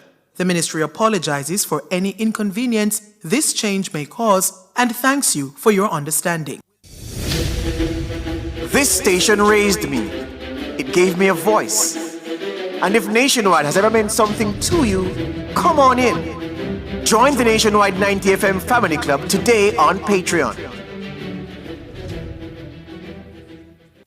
Looking for trusted diagnostic care? Oasis Imaging Center's New Kingston location is now officially open. Conveniently located at 6.5 Halfway Tree Road, we're here for you 24 hours a day, delivering advanced MRI, CT scans, X-rays, ultrasound, mammography, and more. Need laboratory services? Our Oasis Diagnostic Medical Laboratory offers reliable testing with fast, accurate results. Experience exceptional care, cutting-edge technology, and a team you can trust. Oasis Imaging Center, we care for your image. Cliff Hughes Online. Talk radio for all Jamaicans. My hands were steady, my eyes were clear and bright. Welcome back to Cliff Hughes Online. 26 minutes after 11 o'clock. It's the grand opening of the revamped and more advanced Oasis Imaging Center here on Halfway Tree Road. We have with us the Health Minister joining us. He gave the keynote address. You said in that, good morning, Dr. Morning, Tufton. morning, Cliff. Morning to your team. Good. You said in that speech there is no public health and private health system in Jamaica. Expand on that. Well, I think health has to be seen as one health from the perspective of the people. Wherever a rising tide lifts all boats. So wherever there are private sector services that are efficient, that are able to be afforded by Jamaicans, we encourage Jamaicans to use it. And the truth is, if they weren't there, then clearly the public system would come under pressure. So I have always been extremely supportive of anyone who wants to get into the private space, because you must see it as enhancing the overall service provision. And there are too many cases where you can only access certain things in the public system, and you have 3 million people or 2.8 million people, it puts us under pressure. Or where there's only one private provider. Take cancer care, for example. Outside of the LINAC at St. Joseph's and at Cornwall, there's only one other machine equivalent in a private space. I think we need another 2 or 3 in a system where cancer rates are going up, as an example. Yeah. The investment here, Dr. Zangapa was saying to me, he has this and one in Spanish Town, on average 5 to 6 million US dollars per location. Right. That's a significant investment. It is a big capital outlay, and more important, well, also importantly, is the maintenance, which I made the point and I spoke that part of the challenge of the public system is that when we acquire the equipment, maintaining the equipment, we don't have a culture of maintenance. Yes. And to keep these machines working, some of it is remotely monitored, but it has to be serviced. So yes, it's big, but the truth is I'm sure he has a economic model. Yeah. A business like this, a 5 to 7 year return on the capital outlay is reasonable, and the services are needed.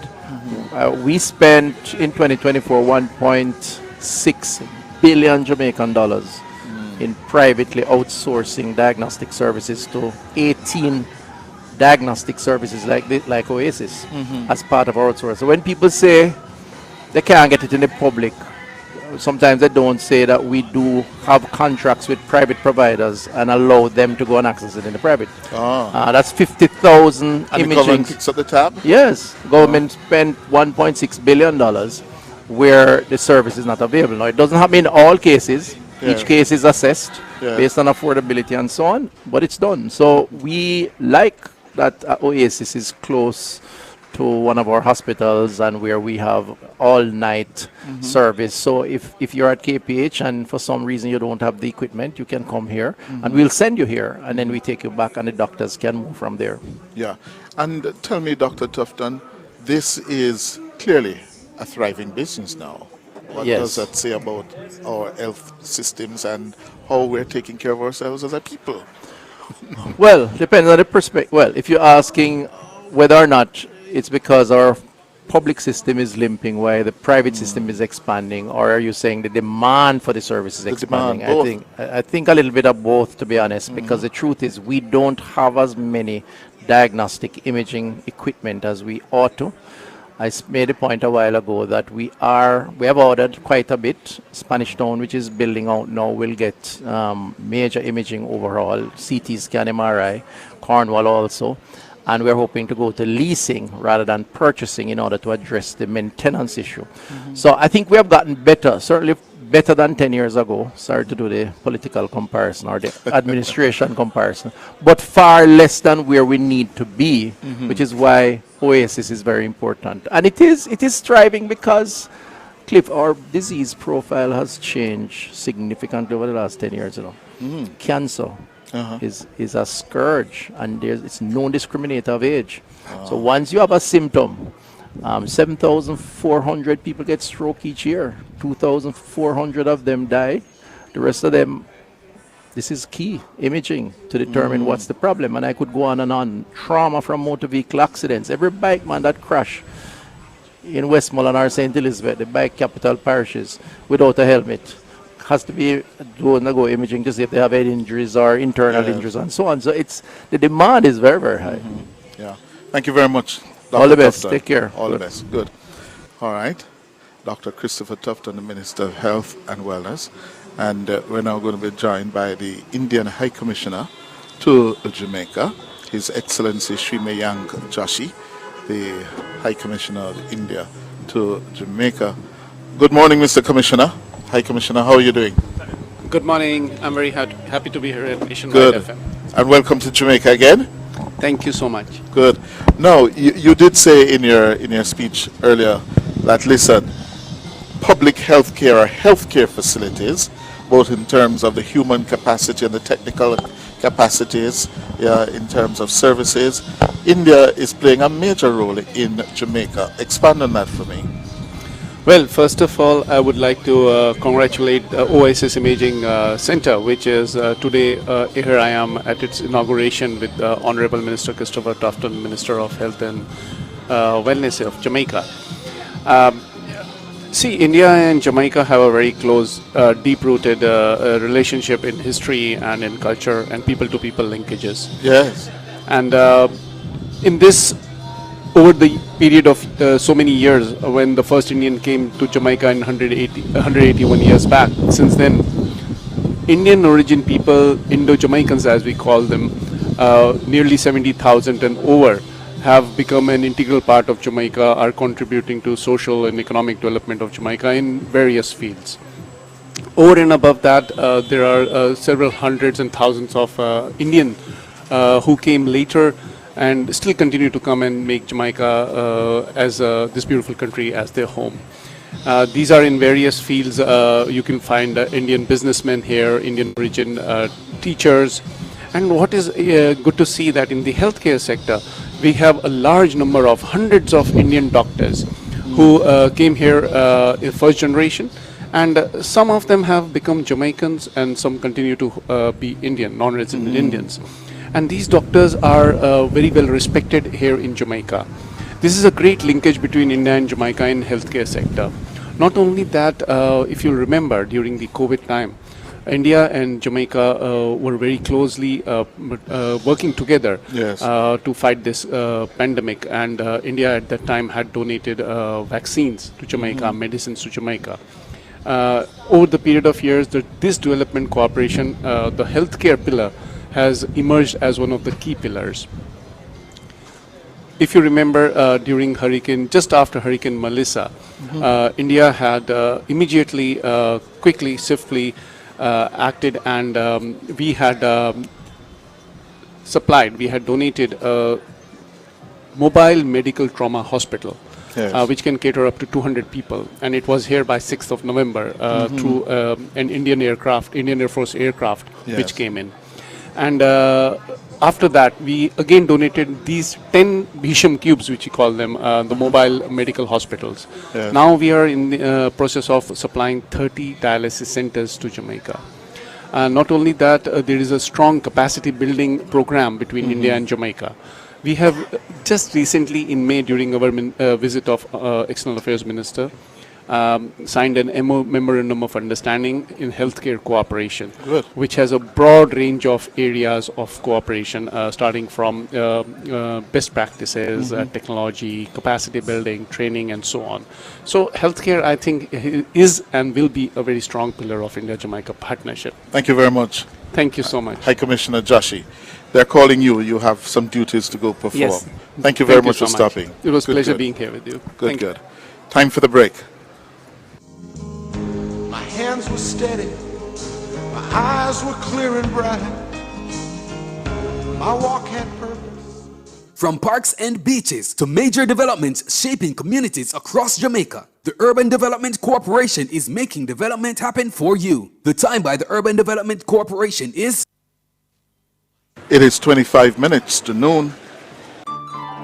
Getting ready for back to school is as easy as KB. Shop at Kingston Bookshop from July 13, 2026 to September 5, 2026 for your chance to win big in our back to school promotion. Spend just $5,000 before GCT, shop online or in store, and you could win $200,000 cash, an HP laptop, or a Samsung Galaxy Tab S10. Pick up in store or shop online today. It's back to school the easy way, only at KB.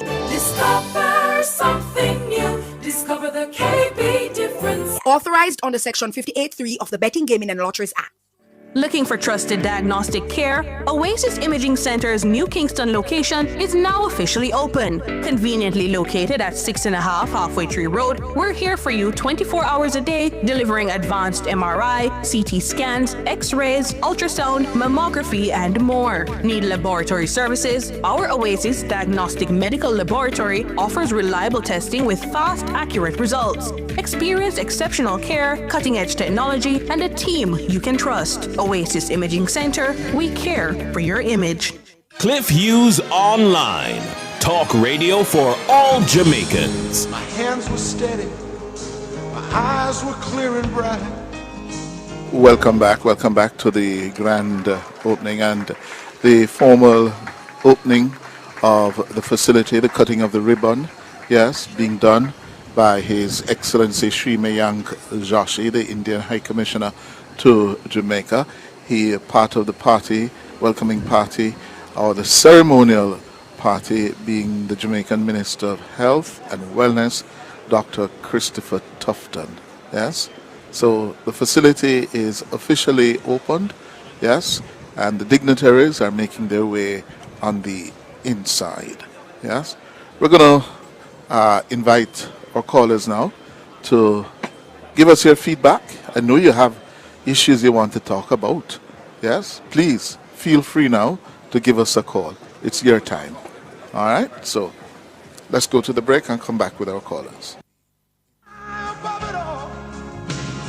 Our phone numbers are 630-9371, 630-9372, 630-9373, and 630-9374. My hands were steady, my eyes were clear and bright. My walk had purpose, my steps were quick and light.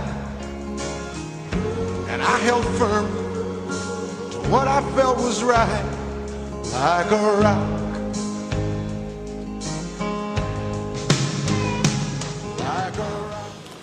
All right, welcome back. It's what, 20 minutes, about 18, 19 minutes going up to noon. Kemar is our first caller of the morning. Good morning, Kemar. To you. Good morning, sir. Yes, I'm calling to speak on the matter regarding the Honorable Minister of Culture, Gender, Entertainment and Sport and her State Minister. So, Yes, sir, I'm listening. Go ahead. Yes, I want to share my view in a Yes, sense go ahead. that I'm listening. the minister would have had a state minister before. And we never heard of this row between her and the state minister. I think State Minister Orlando Terryla served in the Culture, Gender, Entertainment and Sport Ministry, I think back in 2020. And he served over 2 years in that ministry as a state minister. And certainly we didn't hear any issue coming out in the public domain regarding him and the Honorable Minister. So I'm wondering what has changed in that ministry, if it's a clash of personality that is causing this challenge. Certainly when Minister Terry Long was in the ministry, I think he was assigned the gender aspect of the portfolio. We have not seen any communication regarding assignment of a specific area for State Minister Morrison. So I'm not sure if the lack of delegation is what is causing the row. But it is obvious that the State Minister is not as present as other state ministers. So I'm not sure what is behind the row, but I'm just sharing my view that if it's a matter of... Well, sir, none of them have really addressed it. We haven't had the matter being addressed in any significant way by anybody in government. I recall sometime in June when we had Karen Morrison at an outside broadcast, and I raised the issue with her because we were hearing the whispers and the rumors that all was not well between she and the minister, Minister Grange, and she skillfully dodged it. She skillfully walked around it. Yeah, she didn't really address it. But here it is now. You can depend on Everett Wilmington. He has blown it up. Yes. Yes. So I don't Yeah, know, sir. because I hear from, I talk to a lot of people, yeah, and I said this morning the different opinions, and that's what they are, opinions, because yes, depending on yes. who you speak with, you get a different perspective, yeah, and as I said, they really fall into two categories. One opinion that says Miss Morrison has been marginalized, isolated, not given anything to do, and Babsy hugging the show and not wanting to give her due regard. And then another view that says, no, no, no, no. Babsy has given her several opportunities, and she herself has refused and resented some of those assignments, and that they're two strong-willed Jamaican women, and they're just not getting along. Well, Hello? I'm here, Cliff. Still hearing me? Yes, I'm hearing you. Yeah. So as Mr. Warmington suggests, the Prime Minister who appointed the both minister and state minister needs to step in and do what is necessary to ensure that this don't go into a way that requires further corrective action. So for me, I've seen Minister Grange work with a state minister before. I'm not sure if on the back end there were issues, but certainly in the public domain we didn't hear of any issues. Right. If it's a matter of wanting more responsibility, that's a dialogue that both the senior minister and the junior minister need to have. Should have. Right. Yes, they should have. And what the junior minister must recognize is that senior minister didn't appoint herself. She was appointed by the Right. prime minister to discharge the responsibility of the ministry. So Yes. it is up to her to decide which area she wants to delegate to the junior. Yes. It's up Yes. to her. Yes. So Yeah. I think we need some resolution and quickly so that it doesn't go into any territory that would cause further injury to the government. Okay, sir. Thank you. Yes. Rodan. Good, Kamar. Rodan is next. Good morning, sir. Yes. Rodan? Good morning. Good morning, Cliff, and good morning to the Point Five nationwide listeners. I have to share my 2 cents on this, and I also want to take the opportunity anywhere the Honorable Olivia Babsy Grange is right now. I want to send a special shout out to her in her capacity as the long-standing Minister of Gender, Culture, Entertainment and Sport that have defeated all the odds over the many years she has given the mandate to carry out this ministry without fear or tremble. Yes, Cliff, it bothers me when I heard the news about the Honorable Kerencia and Auntie Babsy, one Babsy Fanny up. You see, Cliff, Yes. I'm gonna say this to you. If you call George, if you as the head of Nationwide call George one day and say, George, I'm gonna send you to Belmont Road because Karen Cross is coming out as a candidate to the Jamaica Labour Party. And I want you, George, to be here from 9 p.m. the night before because I don't want you to miss anything. And George say to you, oh Sir Cliff, respectfully, thank you so much for giving me this awesome opportunity to cover this headline that will be made in the news and all. However, I humbly decline. Would you hold George ransom to decline the offer? Go on, I'm listening. Do you want my views? Yeah, I'm trying to have a conversation.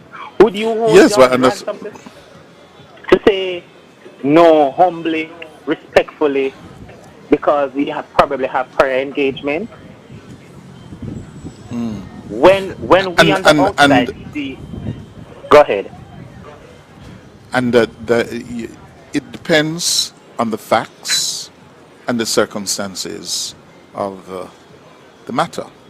Yes?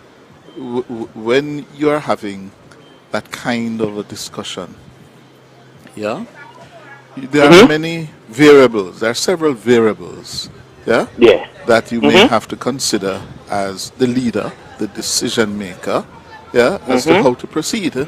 Yeah, George may have a committed appointment, yeah, assignment before that would cause a clash.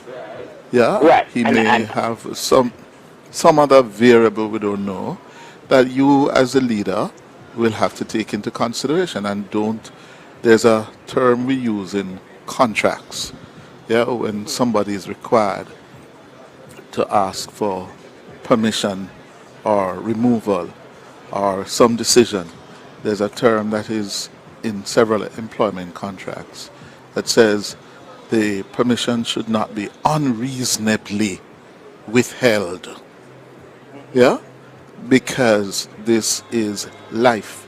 Yeah, we don't know what are the variables.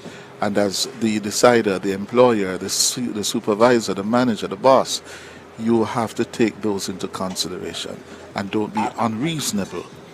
Yeah? In doing so. And I'm very happy you go down that line because everyone has the ability to choose. And sometimes we make some choices because probably we're in the puberty stage of things and we just need to wait until the maturity aspect of ourselves comes. And I'll just leave it at that place. And I just want to say, Minister Green entered the political arena before I was even thinking about to be conceived. And as a young man looking onto the politics and and as a proud, let me say this, as a proud member of the greatest political party, the only political organization in Jamaica right now, which is the Jamaica Labour Party. Oh no, that's not true. That's not true. And this is I am entitled to my opinion, Sir Cliff. Yeah, but that's not a fact. No, you're entitled to your opinion, but it's not a fact. Facts are facts.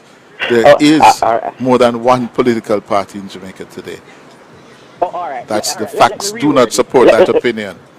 All right, let me reword it. Let me reword yes. it. The only political party that can go to the table, the record level of achievement and the outstanding performance of ministers like Olivia Babsy that I am a part of, which is the Jamaica Labour Party. Babsy, in her capacity as the leader of the woman caucus in the Jamaica Labour Party, have never ever tried to undermine, to single out, to set aside. She has never done any of the things that will cause a brawl among the woman caucus in politics. Okay, sir. And I hear you. And I don't know where all of this is coming from now. But my grandmother, who is 106, that is sitting right now on the veranda here, would say to me, if every truth should be known, there be no peace. Yes. And sometimes... All right. Those are profound words. Those are profound words. I have to run. I have to go to the break. It's well past the break. Time for the break. Thank you. My hands were steady, my eyes were clear and bright. Happening now! Furniture Land and Carmen's Collection massive liquidation sale. Don't miss your chance. Call us at 876-778-2628. The time by Furniture Land and Carmen's Collection is... It's now 11:51. Come back, we go down a them be, down a them be. Learn about agriculture, have fun and laugh with the whole family. Down a them be. Come back, we go down a them be. And the biggest agriculture show in the Caribbean, say July 31 to August. We are gonna have one heap of livestock on display. In this village for the picnic them play. Come enjoy the hype road, them the gospel show, and get your heart redeemed. Run, come buy your plants and produce and witness the crowning of your farm queen. Don't have them be. Admission adult 1,500, children 600. Don't have them be. Jamaica, the wait is over. Mrs. Kitty Live is back on Nationwide 90 FM.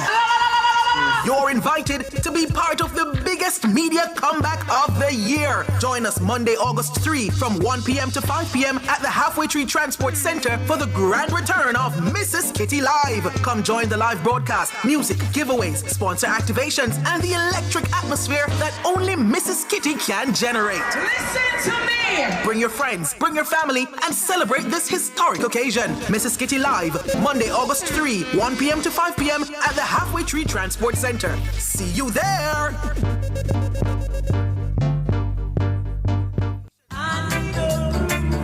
Looking for your dream home, investment property, or that perfect piece of land? At Real Estate by Noel Jamaica Limited, there's something for everyone, from luxury villas and modern apartments to family homes and residential lots. So, whether you're buying, selling, or investing, trust the professionals. Trust Real Estate by Noel. Contact us today at 876-672-2102 or visit our website at realestatebynoel.com or email us at office@rebnoel.com.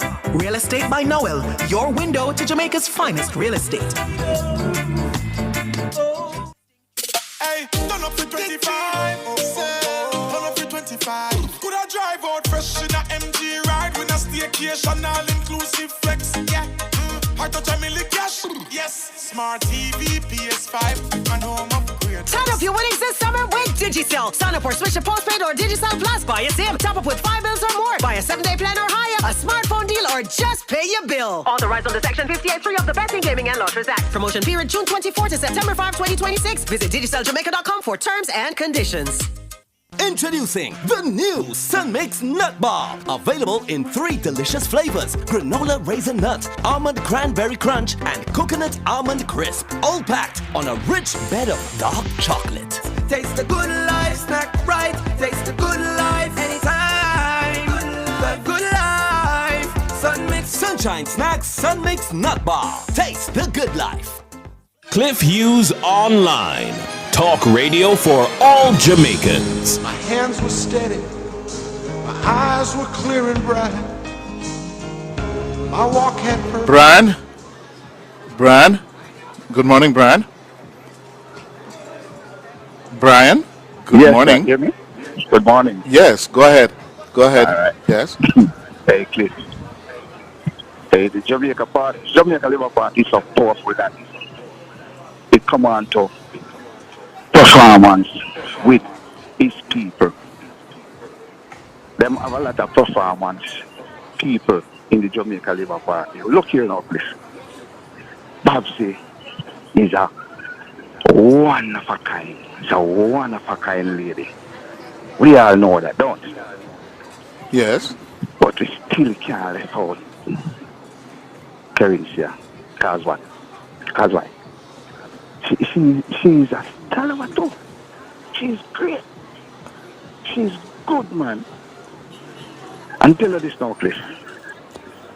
It is hard to look at a champion like Babsy and said, well, look at Carinthia. Because we need her. We need her because she's a young one coming. And she's great. We can't leave her with nothing. We need that.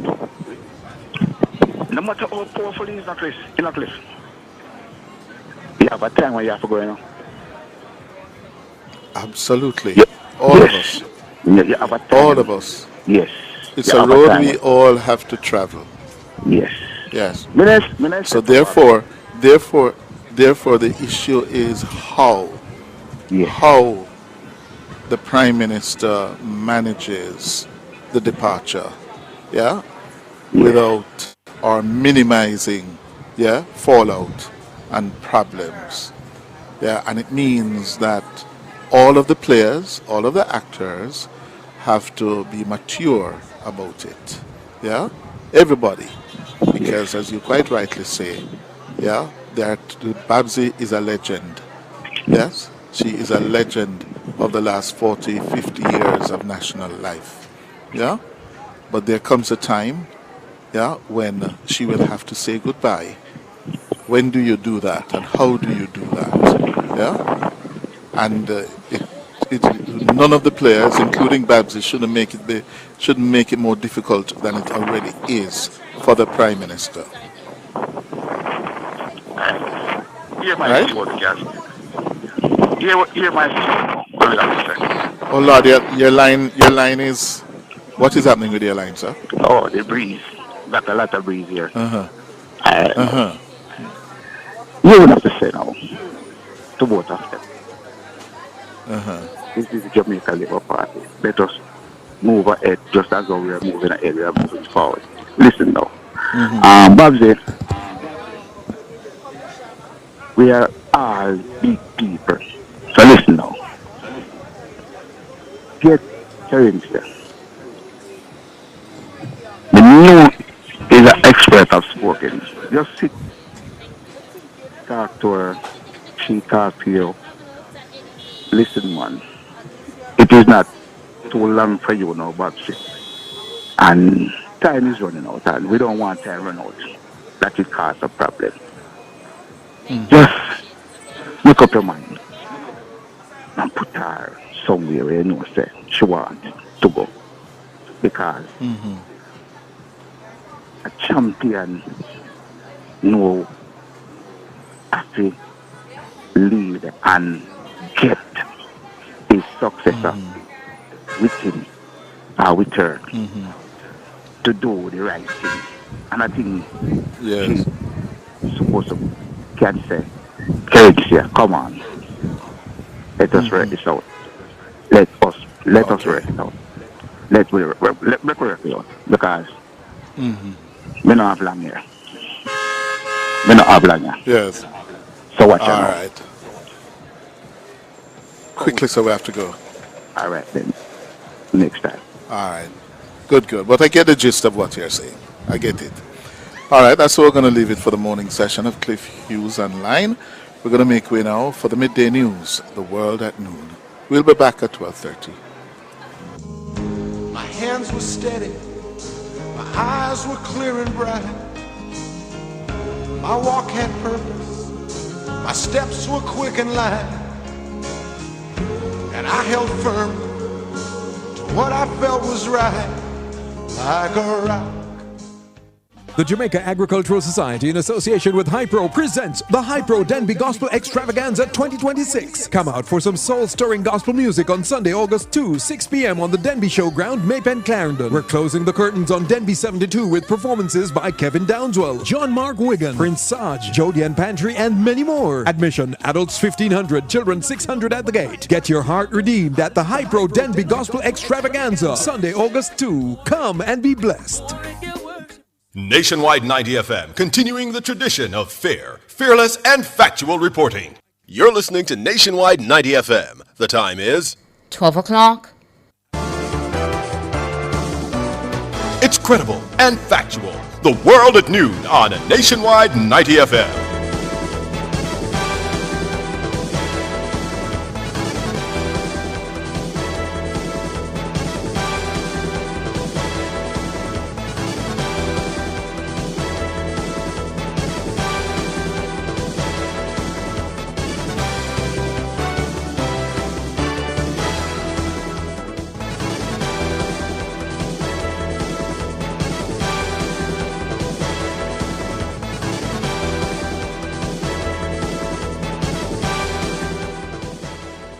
A very good afternoon to you. I'm Tona Thomas. Coming up in the nationwide world at noon for this afternoon, Thursday, July 30, 2026. Police divisions covering Portland, St. Mary, and St. Anne report murder clear-up rate of more than 100% so far for 2026.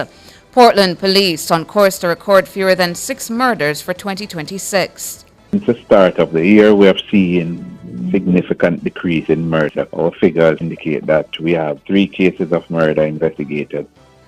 Government Senator knocks requirement by the National Child Diversion Program for background checks for psychologists. In regional news, Cuba loosens grip on private sector amid mounting humanitarian crisis. In international news, all of Wales and more than half of England are in drought. And in sports, UEFA threatens to boycott World Cups if FIFA plans are approved.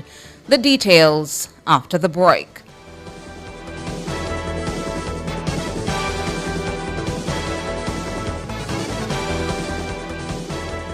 The Midday News is brought to you by Total Tools.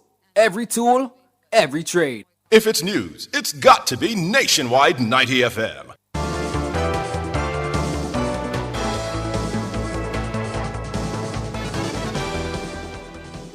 Now to the details. The 3 divisions in the Area 2 policing area have recorded a murder clear-up rate of more than 100% so far this year. That's according to data presented during a divisional performance review at a town hall meeting in St. Mary on Wednesday. Gianni Willie reports. The divisions in Area 2 cover Portland, St. Mary, and St. Anne. On Wednesday, their commanding officers highlighted several gains in solving serious crimes while reducing overall levels of violence across the parishes. Commanding officer for Portland, Superintendent Ainsley McCarthy, announced a murder clear-up rate of 167%. 3 murders have been recorded in the parish between January 1 and July 25, 2026. This is 5 fewer than the 8 recorded for the corresponding period last year. Superintendent McCarthy says the division also recorded strong clear-up rates for all the serious offenses: 50% for shooting, 90% for rape, 86% for aggravated assault, 60% for robbery, and 100% for larceny. He adds that investigators have maintained a deliberate focus on ensuring offenders were brought before the courts, including those responsible for less serious offenses, which had a clear-up rate of 75%. In neighboring St. Mary, the clear-up rate for murder and shooting is 157%. It's 111% for aggravated assault and 100% for rape. Commanding Officer Superintendent Anthony Wallace credits his team for the successes. He says the gains are the result of close collaboration between detectives, intelligence officers, and the operational teams. 7 murders have been recorded in St. Mary as at July 25 this year. That's 10 fewer than the 17 recorded over the similar period in 2025. Superintendent Wallace says police have also identified 41 people believed to be the principal drivers of violence across the parish and will continue to target them through intelligence-led operations. He says 4 of those individuals have already been displaced and remain under active surveillance. He adds that 5 of the main criminals in the parish, Alex Coburn, Malik White, Marlon James, Jerome Malcolm, and Alex Courage were recently arrested and charged. Wrapping up the list is St. Anne, where murders stood at 20 as at July 25, 2026. That's 12 fewer than the 32 recorded in the corresponding period in 2025. Commanding Officer for the division, Senior Superintendent Carlos Russell, told the Area 2 Council meeting that the murder clear-up rate so far this year stands at 110%. He commended the Criminal Investigation Branch for its work in solving the current cases and those carried over from previous years. SSP Russell also notes that the division has recorded reductions in several major crime categories: 91% for rape, 85% for aggravated assault, 67% for shooting, and 40% for robbery. He adds that while those categories have all declined, break-in and aggravated assault require additional attention. According to SSP Russell, the division has strengthened its investigative processes, particularly for minor offenses, by introducing higher levels of accountability across all police stations. He notes that every police station now maintains a case registry to track investigations, arrests, and the preparation of case files, with regular inspections conducted to ensure reported offenses receive the necessary investigative attention. Gianni Willie for Nationwide News. Meanwhile, the Portland police say they are on course to record fewer than 6 murders this year, after reducing it to just 3 so far in 2026. Commanding Officer Superintendent Ainsley McCarthy spoke with Nationwide on Thursday. Our figures for this year indicate that we have 3 cases of murder investigated so far. Last year at this time we had 8, so we are showing a decrease of 63%. At the start of the year, we were looking at reducing murders to 9 in the parish. We have since adjusted that, and with the help of Portlanders and everybody who uses this parish, we're looking to see if we can end the year by having less than 6 murders in the parish. It is achievable, but again, it's all hands on deck for both police and the citizens of this beautiful parish. So we are above projections in all major crime except for robbery and break-ins. Superintendent Ainsley McCarthy, commanding officer for the Portland Division. Speaking during Wednesday's divisional performance review, Superintendent McCarthy said the division had previously gone 99 consecutive days without recording a murder. That's before a recent homicide interrupted the streak. Following an exchange with Commissioner of Police Dr. Kevin Blake during Wednesday's presentation, Superintendent McCarthy said while the revised target is 6, it's looking to cap it at 5. McCarthy says the majority of murders in the parish so far this year stemmed either from interpersonal conflicts or instances where the victims were involved in criminal activity. A member of the Bayshore Park gang in East Rural St. Andrew has been fatally shot by the police in an alleged confrontation. The man, identified as 47-year-old Marcus Russell, otherwise called Uno, was cut down Thursday morning.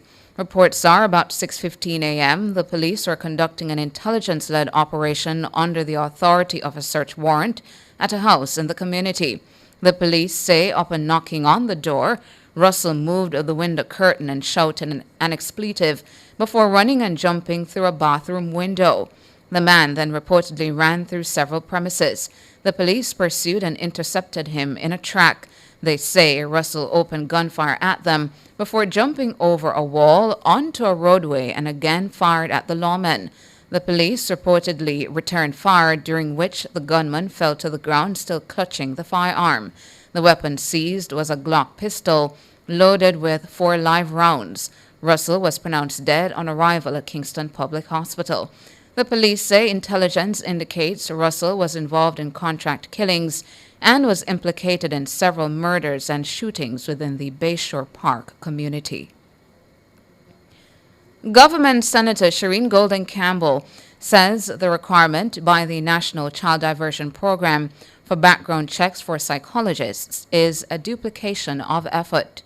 Yes, I appreciate that it's children, but if these professionals are registered, they're registered. If they have a valid registration under the Act, they're registered. I'm not understanding why we commit resources to a private investigator to go to find out whether or not they have convictions, because I would imagine those things would need to be disclosed. And if, say a criminal record check was needed, then they have to provide a police report. We're talking about a program that has resources ad nauseum. I'm not understanding why we would do this with professionals registered under an act that governs their work.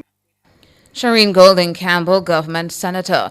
She was making her contribution to Wednesday's meeting of the Joint Select Committee on the Child Diversion Act. In response, Justice Minister Delroy Chuck defended the requirement, saying it's an additional layer of security. Some of the most outstanding professions have attracted persons who turn out to be not acting in their profession's best interest. And that is why, out of an abundance of caution, anyone that we put on the program, we want to make sure that they are above board. So in particular, I'm not saying that we do extensive and repeat checks of, professional psychologists and professional counselors, but especially in regard to anyone working with these children, we insist that there should be protection. Delroy Chuck, Minister of Justice.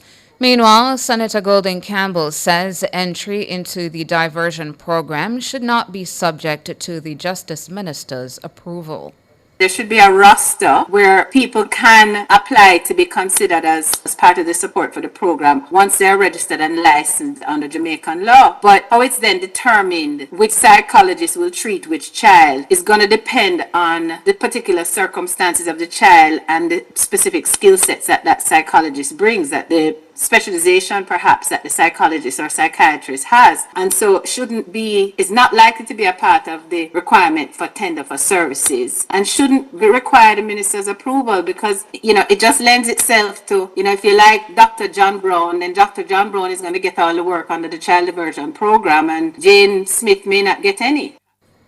Shireen Golden Campbell, Government Senator.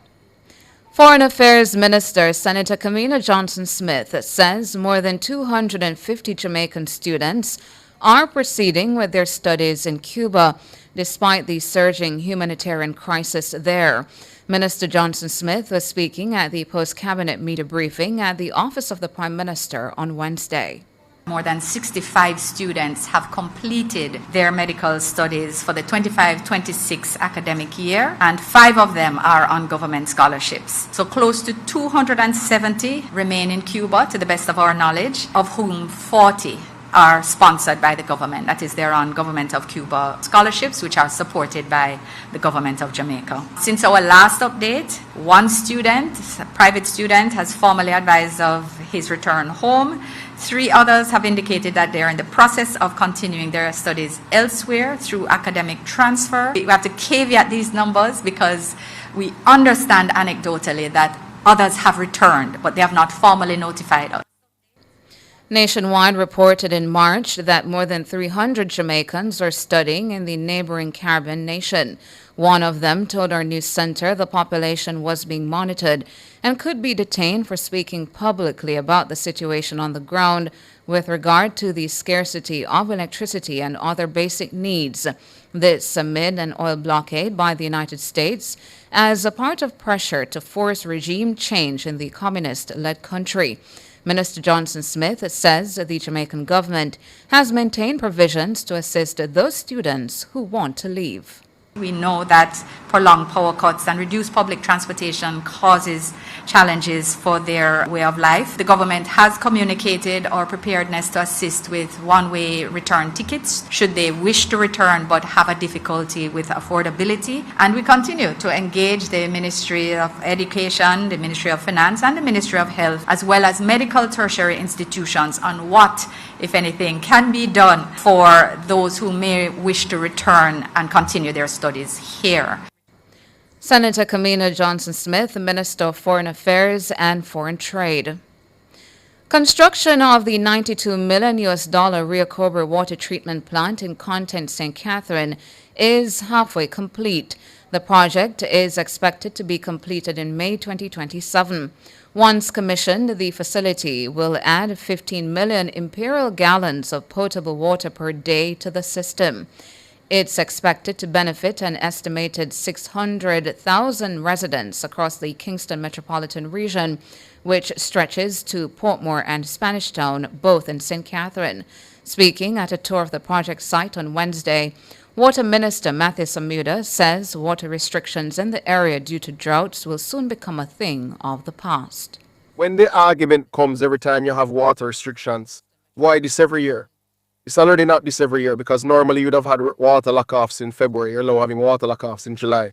And a lot of that is because of the NRW work done by team from NWC. So the drought is taking longer to have that sort of effect on yourself. But that doesn't make anyone who's going through water lockoffs today for elemental. But what they can take hard from is the fact that post-May, drought will not be a factor in their supply. It's not that a pipe can't break or a pump can't break down, because you will have mechanical challenges and other challenges from time to time. But we will be far along the journey of water resilience Kingston, St. Andrew, Port Royal, and Spanish Town. The work is being executed by Rio Cobra Water Limited and Vatsy Construction. The minister says the Rio Cobra plant is just one of the projects helping to build Jamaica's water resilience. So we are building a resilient St. Catherine and Keystone and St. Andre in terms of water resilience. And this is a aviation building project because if you think about the population centers between Spanish Town, Fort Moore, and Kingston and St. Andre being water resilient, you understand the level of development that is taking place here and the importance of that investment. The next three big ones to come are, of course, the expansion and rebuilding of the Hermitage Dam, the relaying of pipes and building of sewage infrastructure in downtown Kingston, and the replacement of the Yalas pipeline. Now, of course, we have dozens of other major projects. Those are nation-building projects. Matthew Samuda, Water Minister. The Cannabis Licensing Authority, CLA, is advising farmers that registering through a third party or community group is not the same as applying for a cannabis license and does not guarantee approval. Chief Executive Officer at the CLA, Farah Blake, was a guest on Nationwide this morning on Thursday. We have had persons try to act on other person's behalf, and we have had to inform them that this is not the way. We can't accept an application, Tana, if somebody brings it to say, this is an application for Tana Thomas who wants to grow ganja in St. Elizabeth, close to Hampton. First of all, that in itself would be illegal because you can't grow within, I think it's 162 meters close to a school. But I can't accept something from somebody else because I can't verify, I can't be certain that this is indeed Tana Thomas who's making this application. And the law requires us to ensure that the person who's making the application really wants to make the application, because we are now going to have to find out about you by way of due diligence. And if you did not give permission for somebody to do that on your behalf, then we would be in breach. Farah Blake, Chief Executive Officer of the Cannabis Licensing Authority.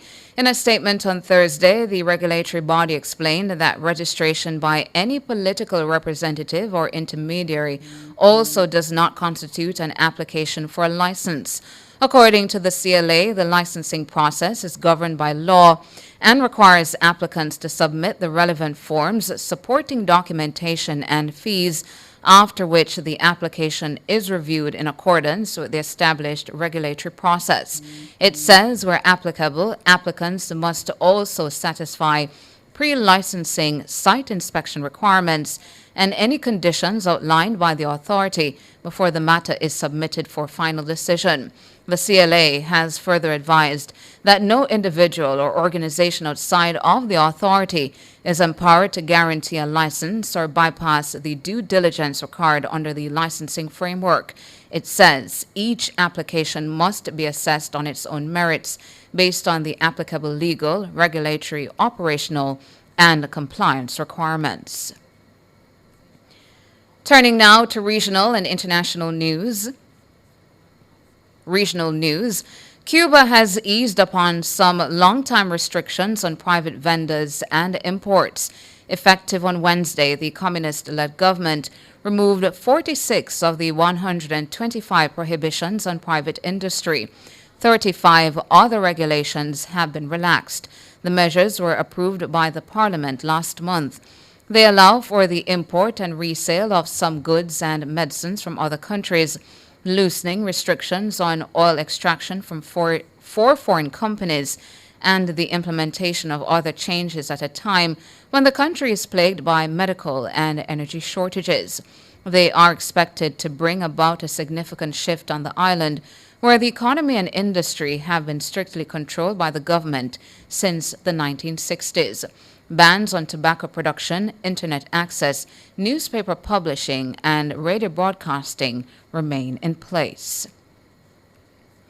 International drought has been declared across all of Wales and more than half of England as hot, dry weather takes its toll on the UK's water supplies. National Resources Wales says the decision was made in response to record low river levels, dry soils, widespread wildfires, and mountain impacts on wildlife, farming, and forestry.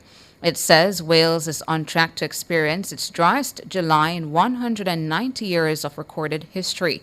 In England, the Environment Agency says that the impacts are being felt across much of the central, eastern, and southern parts of the country. More than 20 million people are already under some sort of pipe ban. With the drought declaration, further restrictions could follow. Meanwhile, Scotland has not declared drought but says it's monitoring water scarcity. The Scottish Environment Protection Agency says some parts of eastern Scotland are in the most extreme category of significant scarcity. Northern Ireland is not currently in drought. And that's it for the news at 12. Up next, sports.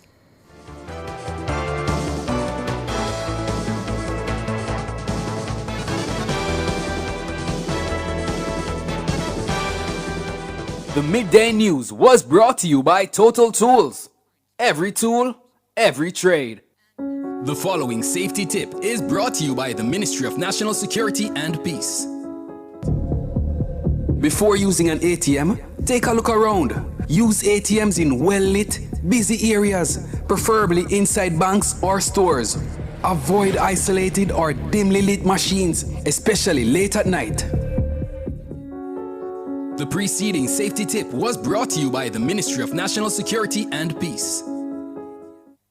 Looking for trusted diagnostic care? Oasis Imaging Center's New Kingston location is now officially open. Conveniently located at 6.5 Halfway Tree Road, we're here for you 24 hours a day, delivering advanced MRI, CT scans, X-rays, ultrasound, mammography, and more. Need laboratory services? Our Oasis Diagnostic Medical Laboratory offers reliable testing with fast, accurate results. Experience exceptional care, cutting-edge technology, and a team you can trust. Oasis Imaging Center, we care for your image. From the Nationwide News Network, comprehensive, up-to-the-minute local and international sports news, this is the Nationwide Sports at Noon.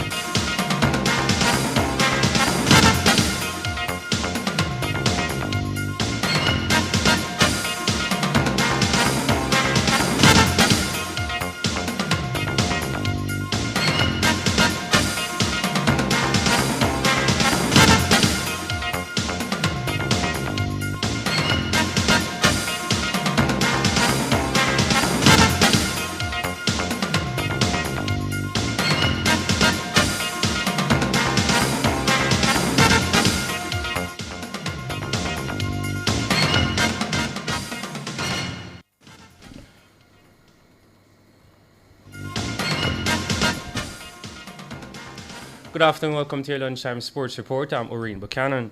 Now, Jamaica will be seeking to increase its medal tally when 5 athletes contest finals on day 8 of the 23rd Commonwealth Games in Glasgow, Scotland on Thursday. Jamaica now have 4 medals, 3 golds and a bronze to be 10th in the medal table. The field events will be led by Shante Foreman and Akeelia Smith, who will compete in the women's triple jump final scheduled for 1:25 p.m. Jamaica will be represented by Samantha Hall in the women's discus as she looks to secure a podium finish at 2:40 p.m. On the track, Megan Simmons and Karika Hill will line up in the women's 100-meter hurdles final at 3:49 p.m. Jamaica will also have strong presence in the sprint semi-finals. Christopher Taylor is set to compete in semi-final 1 of the men's 200 meters, while Javon Powell will run in semi-final 2 and Rashawn Clark will contest semi-final 3. In the women's equivalent, Alana Reid goes in semi-final 1, Ashanti Moore will compete in semi-final 2, while Lavanya Williams competes in semi-final 3. Now, national record holder Navaski Anderson will also be in action, competing in semi-final 2 of the men's 800 meters. Thursday morning session saw Dejanae Oakley securing Jamaica's only spot in the women's 400 meters hurdles after winning semi-final 2 in 51.18 seconds. Zandrian Barnes also advanced after placing third in semi-final 1 of the men's 400 meters in 45.38 seconds, while former world champion Antonia Watson was disqualified. Now, Jordan Scott booked his place in the men's triple jump final with a leap of 16.56 meters away from the track. Jamaica's netball team face Wales at 1 p.m. as they continue their campaign in netball action. Now, Minister of Sports Olivia Babs-Green has sought to ease concerns that Jamaica could miss out on co-hosting the 2031 FIFA Women's World Cup, assuring the public that the government has already taken significant steps to support the country's bid.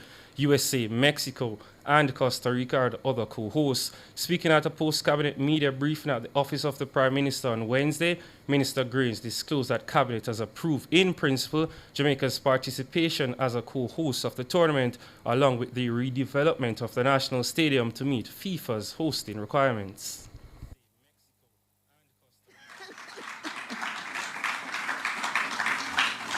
So the Cabinet also approved Jamaica's ratification of the FIFA hosting agreement and the establishment of a local organizing committee to plan, manage, and deliver our co-hosting responsibilities. So the delay that was carried in the press about the fact that we had not yet signed the agreement, we have to follow a certain protocol. And so we had to take it to Cabinet and get Cabinet's approval. The funding to support this undertaking is to be provided over the next 3 budget cycles. What this all means is that we can now go ahead and sign the co-hosting agreement, having put the necessary measures in place to ensure that Jamaica will deliver. Grange also clarified that Jamaica will not be required to make any upfront payment to FIFA as part of the co-hosting arrangement. As co-host, we do not have to put any money up front to FIFA. We do not have to pay FIFA. What we have to do is make sure we are good hosts and we have things in place in Jamaica to showcase Jamaica to the world. And we also will benefit from the number of visitors who will come to Jamaica, and we will also get a percentage of the take. Minister of Sport, Olivia Grange. Now to some football news, as head coach of Mount Pleasant Football Academy, Theodore Tapper Whitmore, says his team is preparing for a difficult encounter when they face SV Robin of Suriname in the semi-finals of the CFU Club Shield on Friday at the Ottabolon Stadium in Trinidad and Tobago.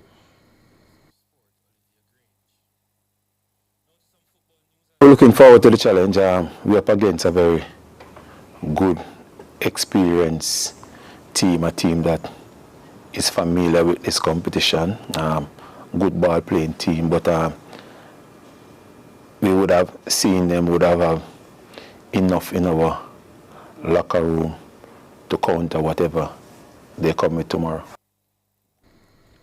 The St. Anne-based club heads into the contest with confidence after edging Robin Hood 1-0 the last time the two sides met. Whitmore believes that previous meeting has provided his team with useful insight into their opponents, but stressed that they are expecting a much tougher challenge this time around. A victory on Friday would not only secure Mount Pleasant's place in the CFU Club Shield final, but also guarantee qualification for the 2026 CONCACAF Caribbean Cup, raising the stakes for the crucial encounter. Whitmore said the players fully understand the significance of the match and what is at stake. There's a lot we could have improved on and need to improve on this game. It's a total different opponent than the one we played. The good thing is that we would have gotten a game under our belt, so we in much better physical condition, game ready condition, so we're up for the task. Theodore Whitmore. Now, European football's 55 member associations has voted to boycott World Cups if the sports governing body proceeds with a plan to sell stakes in its competitions to private investors. The decision was made at an emergency meeting to discuss the proposal announced earlier this week by FIFA, which oversees world football. UEFA, which governs European football, had already made its opposition clear by releasing two damning statements, and that strength of feeling has been reaffirmed. UEFA's boycott would cover all FIFA competitions, including the Men's and Women's World Cup and Club World Cup, and be triggered if FIFA President Gianni Infantino's proposal are voted through by member associations. The first time this stance will be tested at a senior tournament is in October, when the Women's World Cup playoffs are due to be held. Well, that's all we have for your lunchtime sports report. We'll be back at 5:25 later this afternoon. Until then, stay tuned, stay glued, and stay locked in to Nationwide at 90 FM.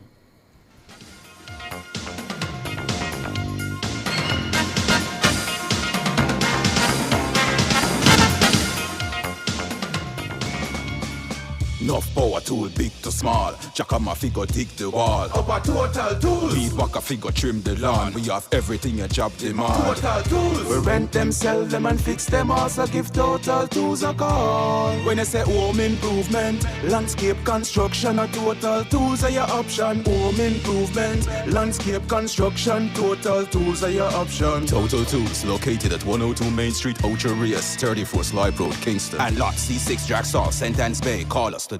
Multi-link, access every time, everywhere I go. Multi-link, 24/7 access for me.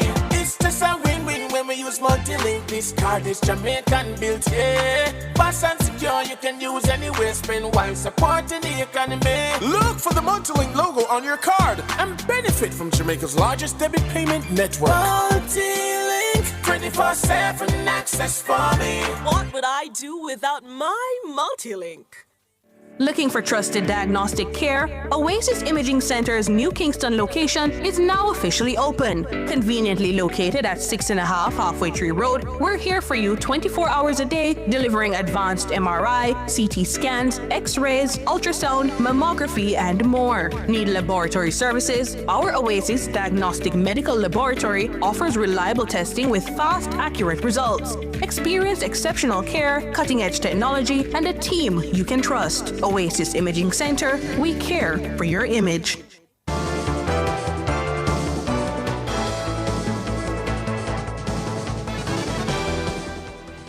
Recapping our top stories making the nationwide world at noon, police divisions covering Portland, St. Mary, and St. Anne report murder clear-up rate of more than 100% so far for 2026. And the Portland police say the division is on course to record fewer than 6 murders for the year. Senator Shireen Golden Campbell knocks requirement by the National Child Diversion Program for background checks for psychologists. I'm Tonna Thomas. Join the Nationwide Family Club at patreon.com/Nationwide News Network.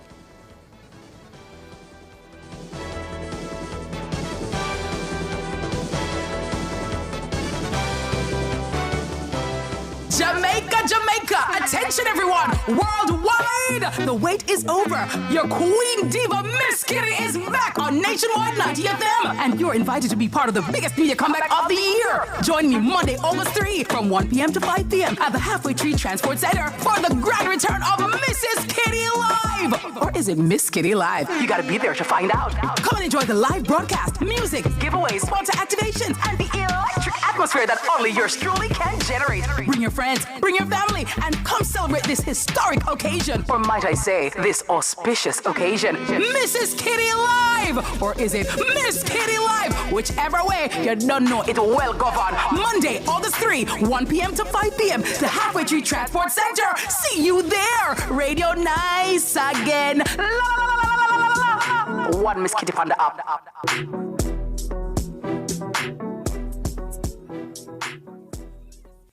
Looking for trusted diagnostic care? Oasis Imaging Center's New Kingston location is now officially open. Conveniently located at 6.5 Halfway Tree Road, we're here for you 24 hours a day, delivering advanced MRI, CT scans, X-rays, ultrasound, mammography, and more. Need laboratory services? Our Oasis Diagnostic Medical Laboratory offers reliable testing with fast, accurate results. Experience exceptional care, cutting-edge technology, and a team you can trust. Oasis Imaging Center, we care for your image. Hey, turn up to 25. Turn up to 25. Could I drive out fresh in a MG ride with a staycation all inclusive flex? Yeah.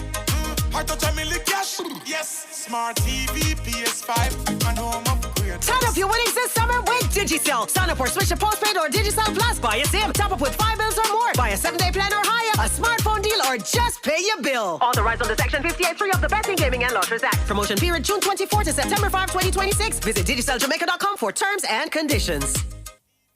Our phone numbers are 630-9371, 630-9372, 630-9373, and 630-9374. My hands were steady, my eyes were clear and bright.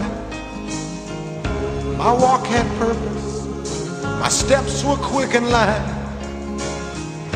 and I held firm to what I felt was right, like a rock, like a rock. I was strong as I could be. Good afternoon, 12:36. Thank you so much for staying with us here on this special outside broadcast coming to you from Oasis Imaging Center. We care for your image, they say. That's the business of diagnostics. Yeah, see what's happening on the inside of your body. They have advanced quality medical technological services, MRI, X-ray, mammography, CT, also cardiac scans, ultrasound, including biopsies, ECG, panoramic X-ray, yeah, and they're offering same or next day MRI appointments, yeah, which is new. To get an MRI appointment before now was some time, took you some time. Now they're promising to do it same day or next day. Good morning, John, or good afternoon, John. Greetings. How are you, sir? Hi, I am alive and well. And you? Give thanks. Give thanks. Okay. I want to comment on two issues, sir. One, as a grateful Jamaican, I want to say to the outgoing governor of the central bank, sir, you can take a bow. If I'm not mistaken, he became governor around the 19th of August 2019. And he has led with distinction, he has led with class, and he has led the central bank. No governor in my time on earth have gone through the sort of mayhem that he has gone through with COVID, because I think after about 6 months after he became governor, COVID struck, and he has held the reign of the central bank. Mark, he might have worked with two of the finest finance ministers in this side of the world over the last 7 years. But, sir, I want to say to you, as you move on to the next chapter, you have done us proud, and the people of Jamaica should be grateful for your service. There is something that I like about him, where you never hear him going around telling anybody, making any grand promises that the central bank will become the best central bank in the next 3 years, or the best central bank in the world, or anything like that. He just did his work, and he did it effectively. And for that we say we are grateful for your service, sir, and thank you. Now the next point. That's Mr. Richard Biles. Yes, sir. Mr. Richard Biles. Yes. Yes, sir. Without any fuss, he has just kept his head down and did the work. Yes, sir. And we are really grateful. Because gone are the days when you used to get up and you listen to the news in the morning to find out what the dollar slide and gone are those days. Those days are over, you know. So we really as a people have to say thank you. What a difference, eh? What a difference. You see, as I said, you know, Sir Hughes, he probably have worked with two of the finest or two of the best finance ministers around in the Western Hemisphere. And we, you know, so probably his job was made a little bit easier, but we still have to give him credit and kudos. Yes, sir. Now, the next point I want to make, Sir Hughes, I listened to the two leak audio recently, and something jumped out at me. I remember I went into my archive, and because I remember a former chairman, or you could call him chairman for life for the PMP, once said, and I quote, Jamaica is orange country, so anything that will cause us to be in power, we believe it's best for us to be in power. So anything that will cause us to be in power, so be it. Now, any reasonable person can assume that that means, or that can be interpreted as if marginalizing people's character, attacking people's character, murder, or whatsoever will make us be in power, so be it. It's a DNA, it's part of the PMP DNA, Sir Hughes. It's not just now. It's part of the PMP DNA. Those people believe they have a right to Jamaica House, and anything, as the former chairman said, that will cause us to be in power, they will do it in order to become government of Jamaica. So don't be surprised. Don't be surprised that the leak audio are those two comrades. It has been happening a long time ago. Say no more, so you take care of yourself. All right, sir. Good. Just before I go, Tyrone is not part of Uh-huh. Nationwide again, sir. No, sir, he's with a certain place at Blaze Trust. Okay, all right, no problem. Take care of yourself. All right. Yeah, man, cool. Good. Dion? Good Hello, afternoon, Mr. Hughes. Dion? Okay, your name is Dion? No, it's Ian. It's Ian. Ian. Okay, You're sorry. using a number voice Yes, right Ian. now, man. Good afternoon. How you do? Yes, that's why may I ask. But it's not Dion. But they give me Dion. Ian. Yeah, So, Ian. Mr. Hughes, I want to weigh in on this whole matter the with that of the Honorable Minister Babsy Grange and the leak message for Nationwide.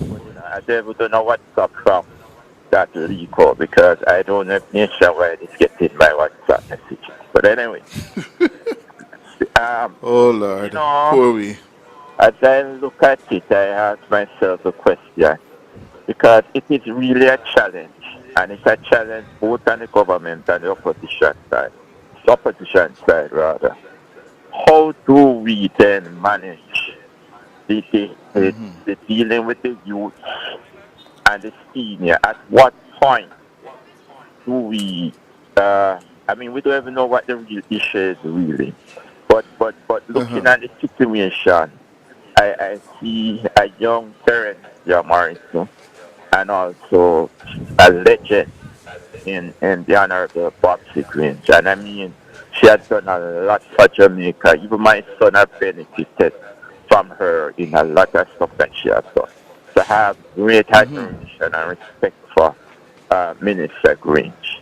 But the challenge is those, and it's not just picking at her now, but how we transition with from her who have been serving for years to get them to know that, hey, there comes a time when you need to hand over the baton.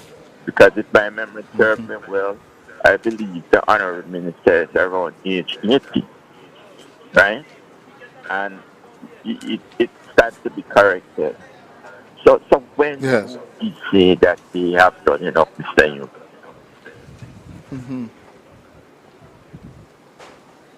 Go ahead, Ian. No, Ian? I said, when do we say that it's time for you to hand over the baton? Well, that is a personal decision that the individuals in that situation have to play a central role in making. Because one, out of respect to the record of work they have put together over several decades, like Babsy Grange has, yes, you have to treat her with the utmost of respect. Yes. And engage her. Yeah. How she sees it. Yeah. How she views what's left in the tank and the wider circumstances of her government and party, that she has been a loyal and long-serving servant of. Babsy Grange went to prison for the Jamaica Labour Party. Yes? Remember, she was detained in the 1976 state of emergency. She was sent into exile. Yeah? So I didn't even know that. Yes, she was put on a plane and told, go to Canada, don't come back. Right? So she has that kind of track record that you can't dismiss, you can't trample on. Yeah? However, time waits on none of us, and Yeah. it takes its toll on all of us. Yes? And she must be thinking now, yeah, when do I go? How do I go? Yeah? Because the party and government will be facing, in what, 3, 4 years, another general election. When does she gives the prime minister an opportunity to install and to blood new leadership? Yeah, he has to manage that, Yeah. and Yeah. I wouldn't want to be in his shoes because there are several of them, several of them. Yes. There's Yes. Babsy, there's Ed Bartlett, there's Delroy Chuck. Who else? There's Horace Chang. There is, who else slips me now? Yeah, I got what, Desmond four? McKenzie. Desmond McKenzie, five. Yeah, and I suppose if I had the list in front of me, I could tell you more. But and he can't wait until the last moment, so everybody goes at one time. Yeah. Yeah. Yeah. Yeah. And the other problem he has to contend with is the fact that all of the veterans are in safe seats. Yeah. Think about it. All of them are in safe seats that he needs if he Yes. is to have a good chance of getting a fourth term. So he has to manage their departure in a way that is not going to cause rancor and fallout in their constituencies. So he has all of that to balance.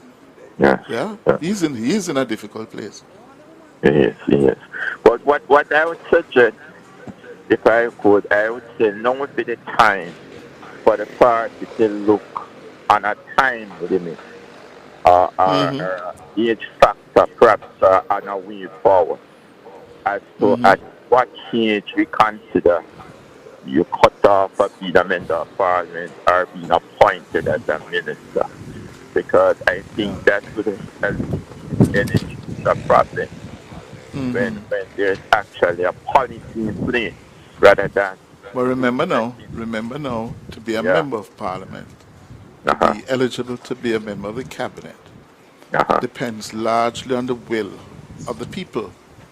Okay. Yeah, if the people of Central St. Catherine, where Miss Grange runs, or the people of Northeast St. Andrew, where Delroy Chuck is, or where Mr. Bartlett is in East Central St. James, or Northwest St. James, where Horace Chang is, those people are the ones who will decide whether Yeah. they are comfortable with them going for another term despite their advanced years. It's Uh-huh. not we. Yeah? That is why it is, you know, part of the calculation, how you manage it. Yes. Hmm. Yes. Yes. Yes. Yes. Well, I pray and hope that the good sense will prevail.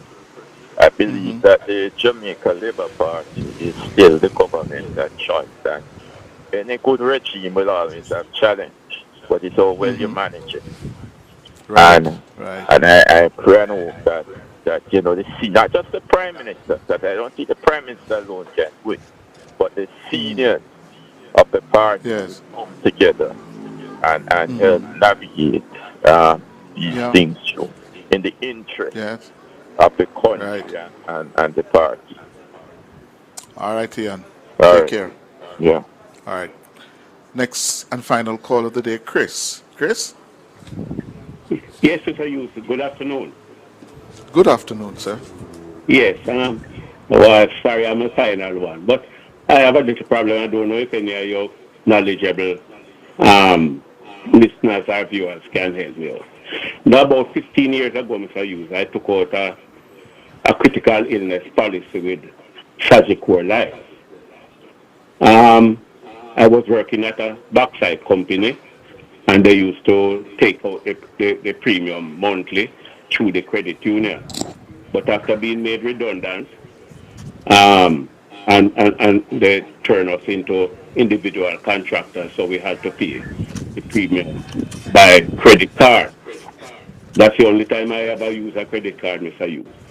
And for these many years, I've been paying the premium until I stopped working in 2024. And every month, they send me on my phone, text me and tell me the premium has been taken out and the statement balance, and I go and pay it at the bank with my credit card. So about 4 months ago, Mr. Hughes, I got a call from one of the agents to say that ask me if I'm paying the premium. I said, yes, I have my statements and everything. So she said, okay, she's gonna check on something and call me back. She didn't call me, but I noticed that in July I didn't get a statement balance for usually you pay it about the 5th, so it would be due on the 5th of August. So I gave them up to the 20th. When I called her, I said, I don't see anything said. She said she's going to check and call me back. And she did call me back.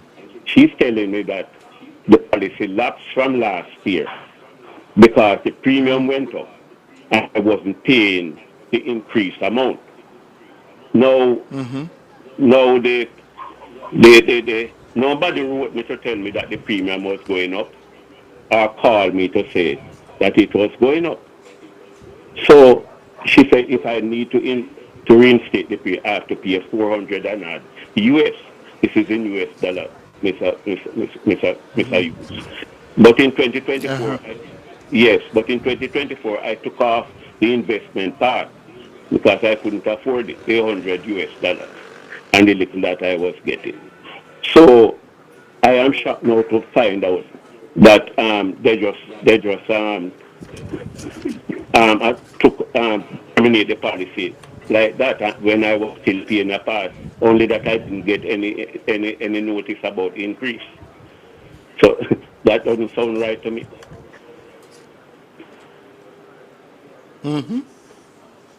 Yeah.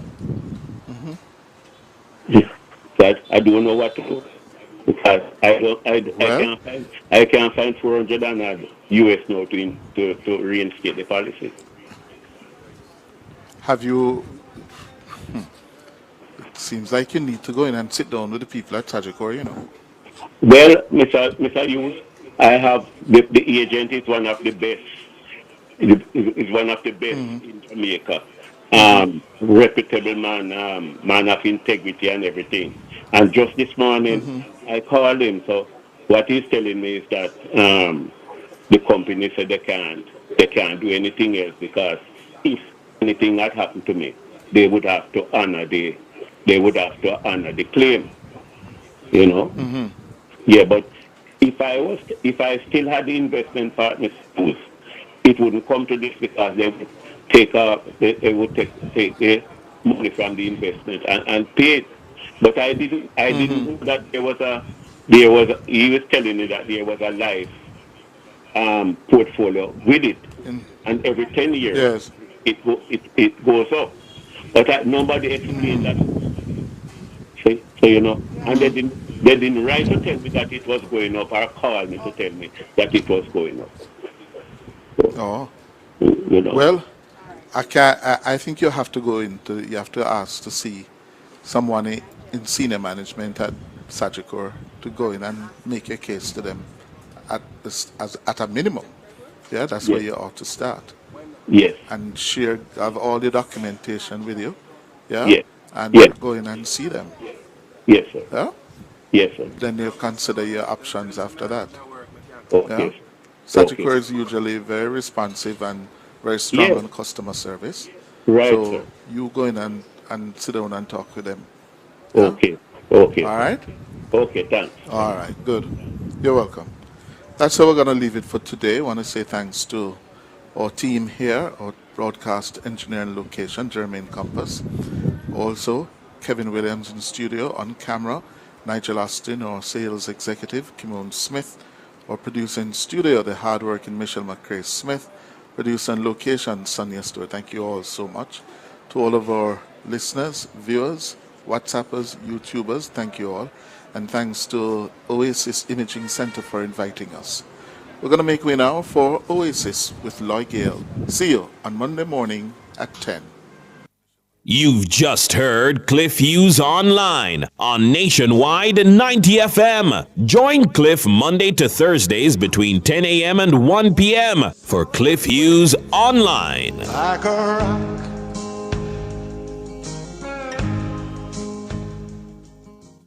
Hey, turn up to 25. Turn up to 25. Could I drive out fresh in a MG ride with a staycation all inclusive flex? Yeah. I touch a million cash. Yes. Smart TV, PS5, and home upgrade. Turn up your winning this summer with Digicel. Sign up or switch to postpaid or Digicel Plus. Buy a SIM. Top up with 5 bills or more. Buy a 7-day plan or higher. A smartphone deal or just pay your bill. Authorized under Section 58.3 of the Betting, Gaming and Lotteries Act. Promotion period June 24 to September 5, 2026. Visit DigicelJamaica.com for terms and conditions.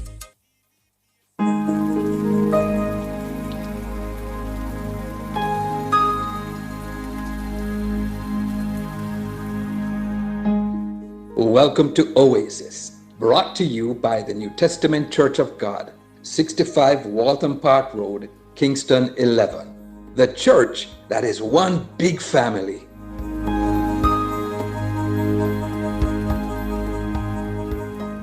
Hi, I'm Lloyd Gale, and thanks for joining me.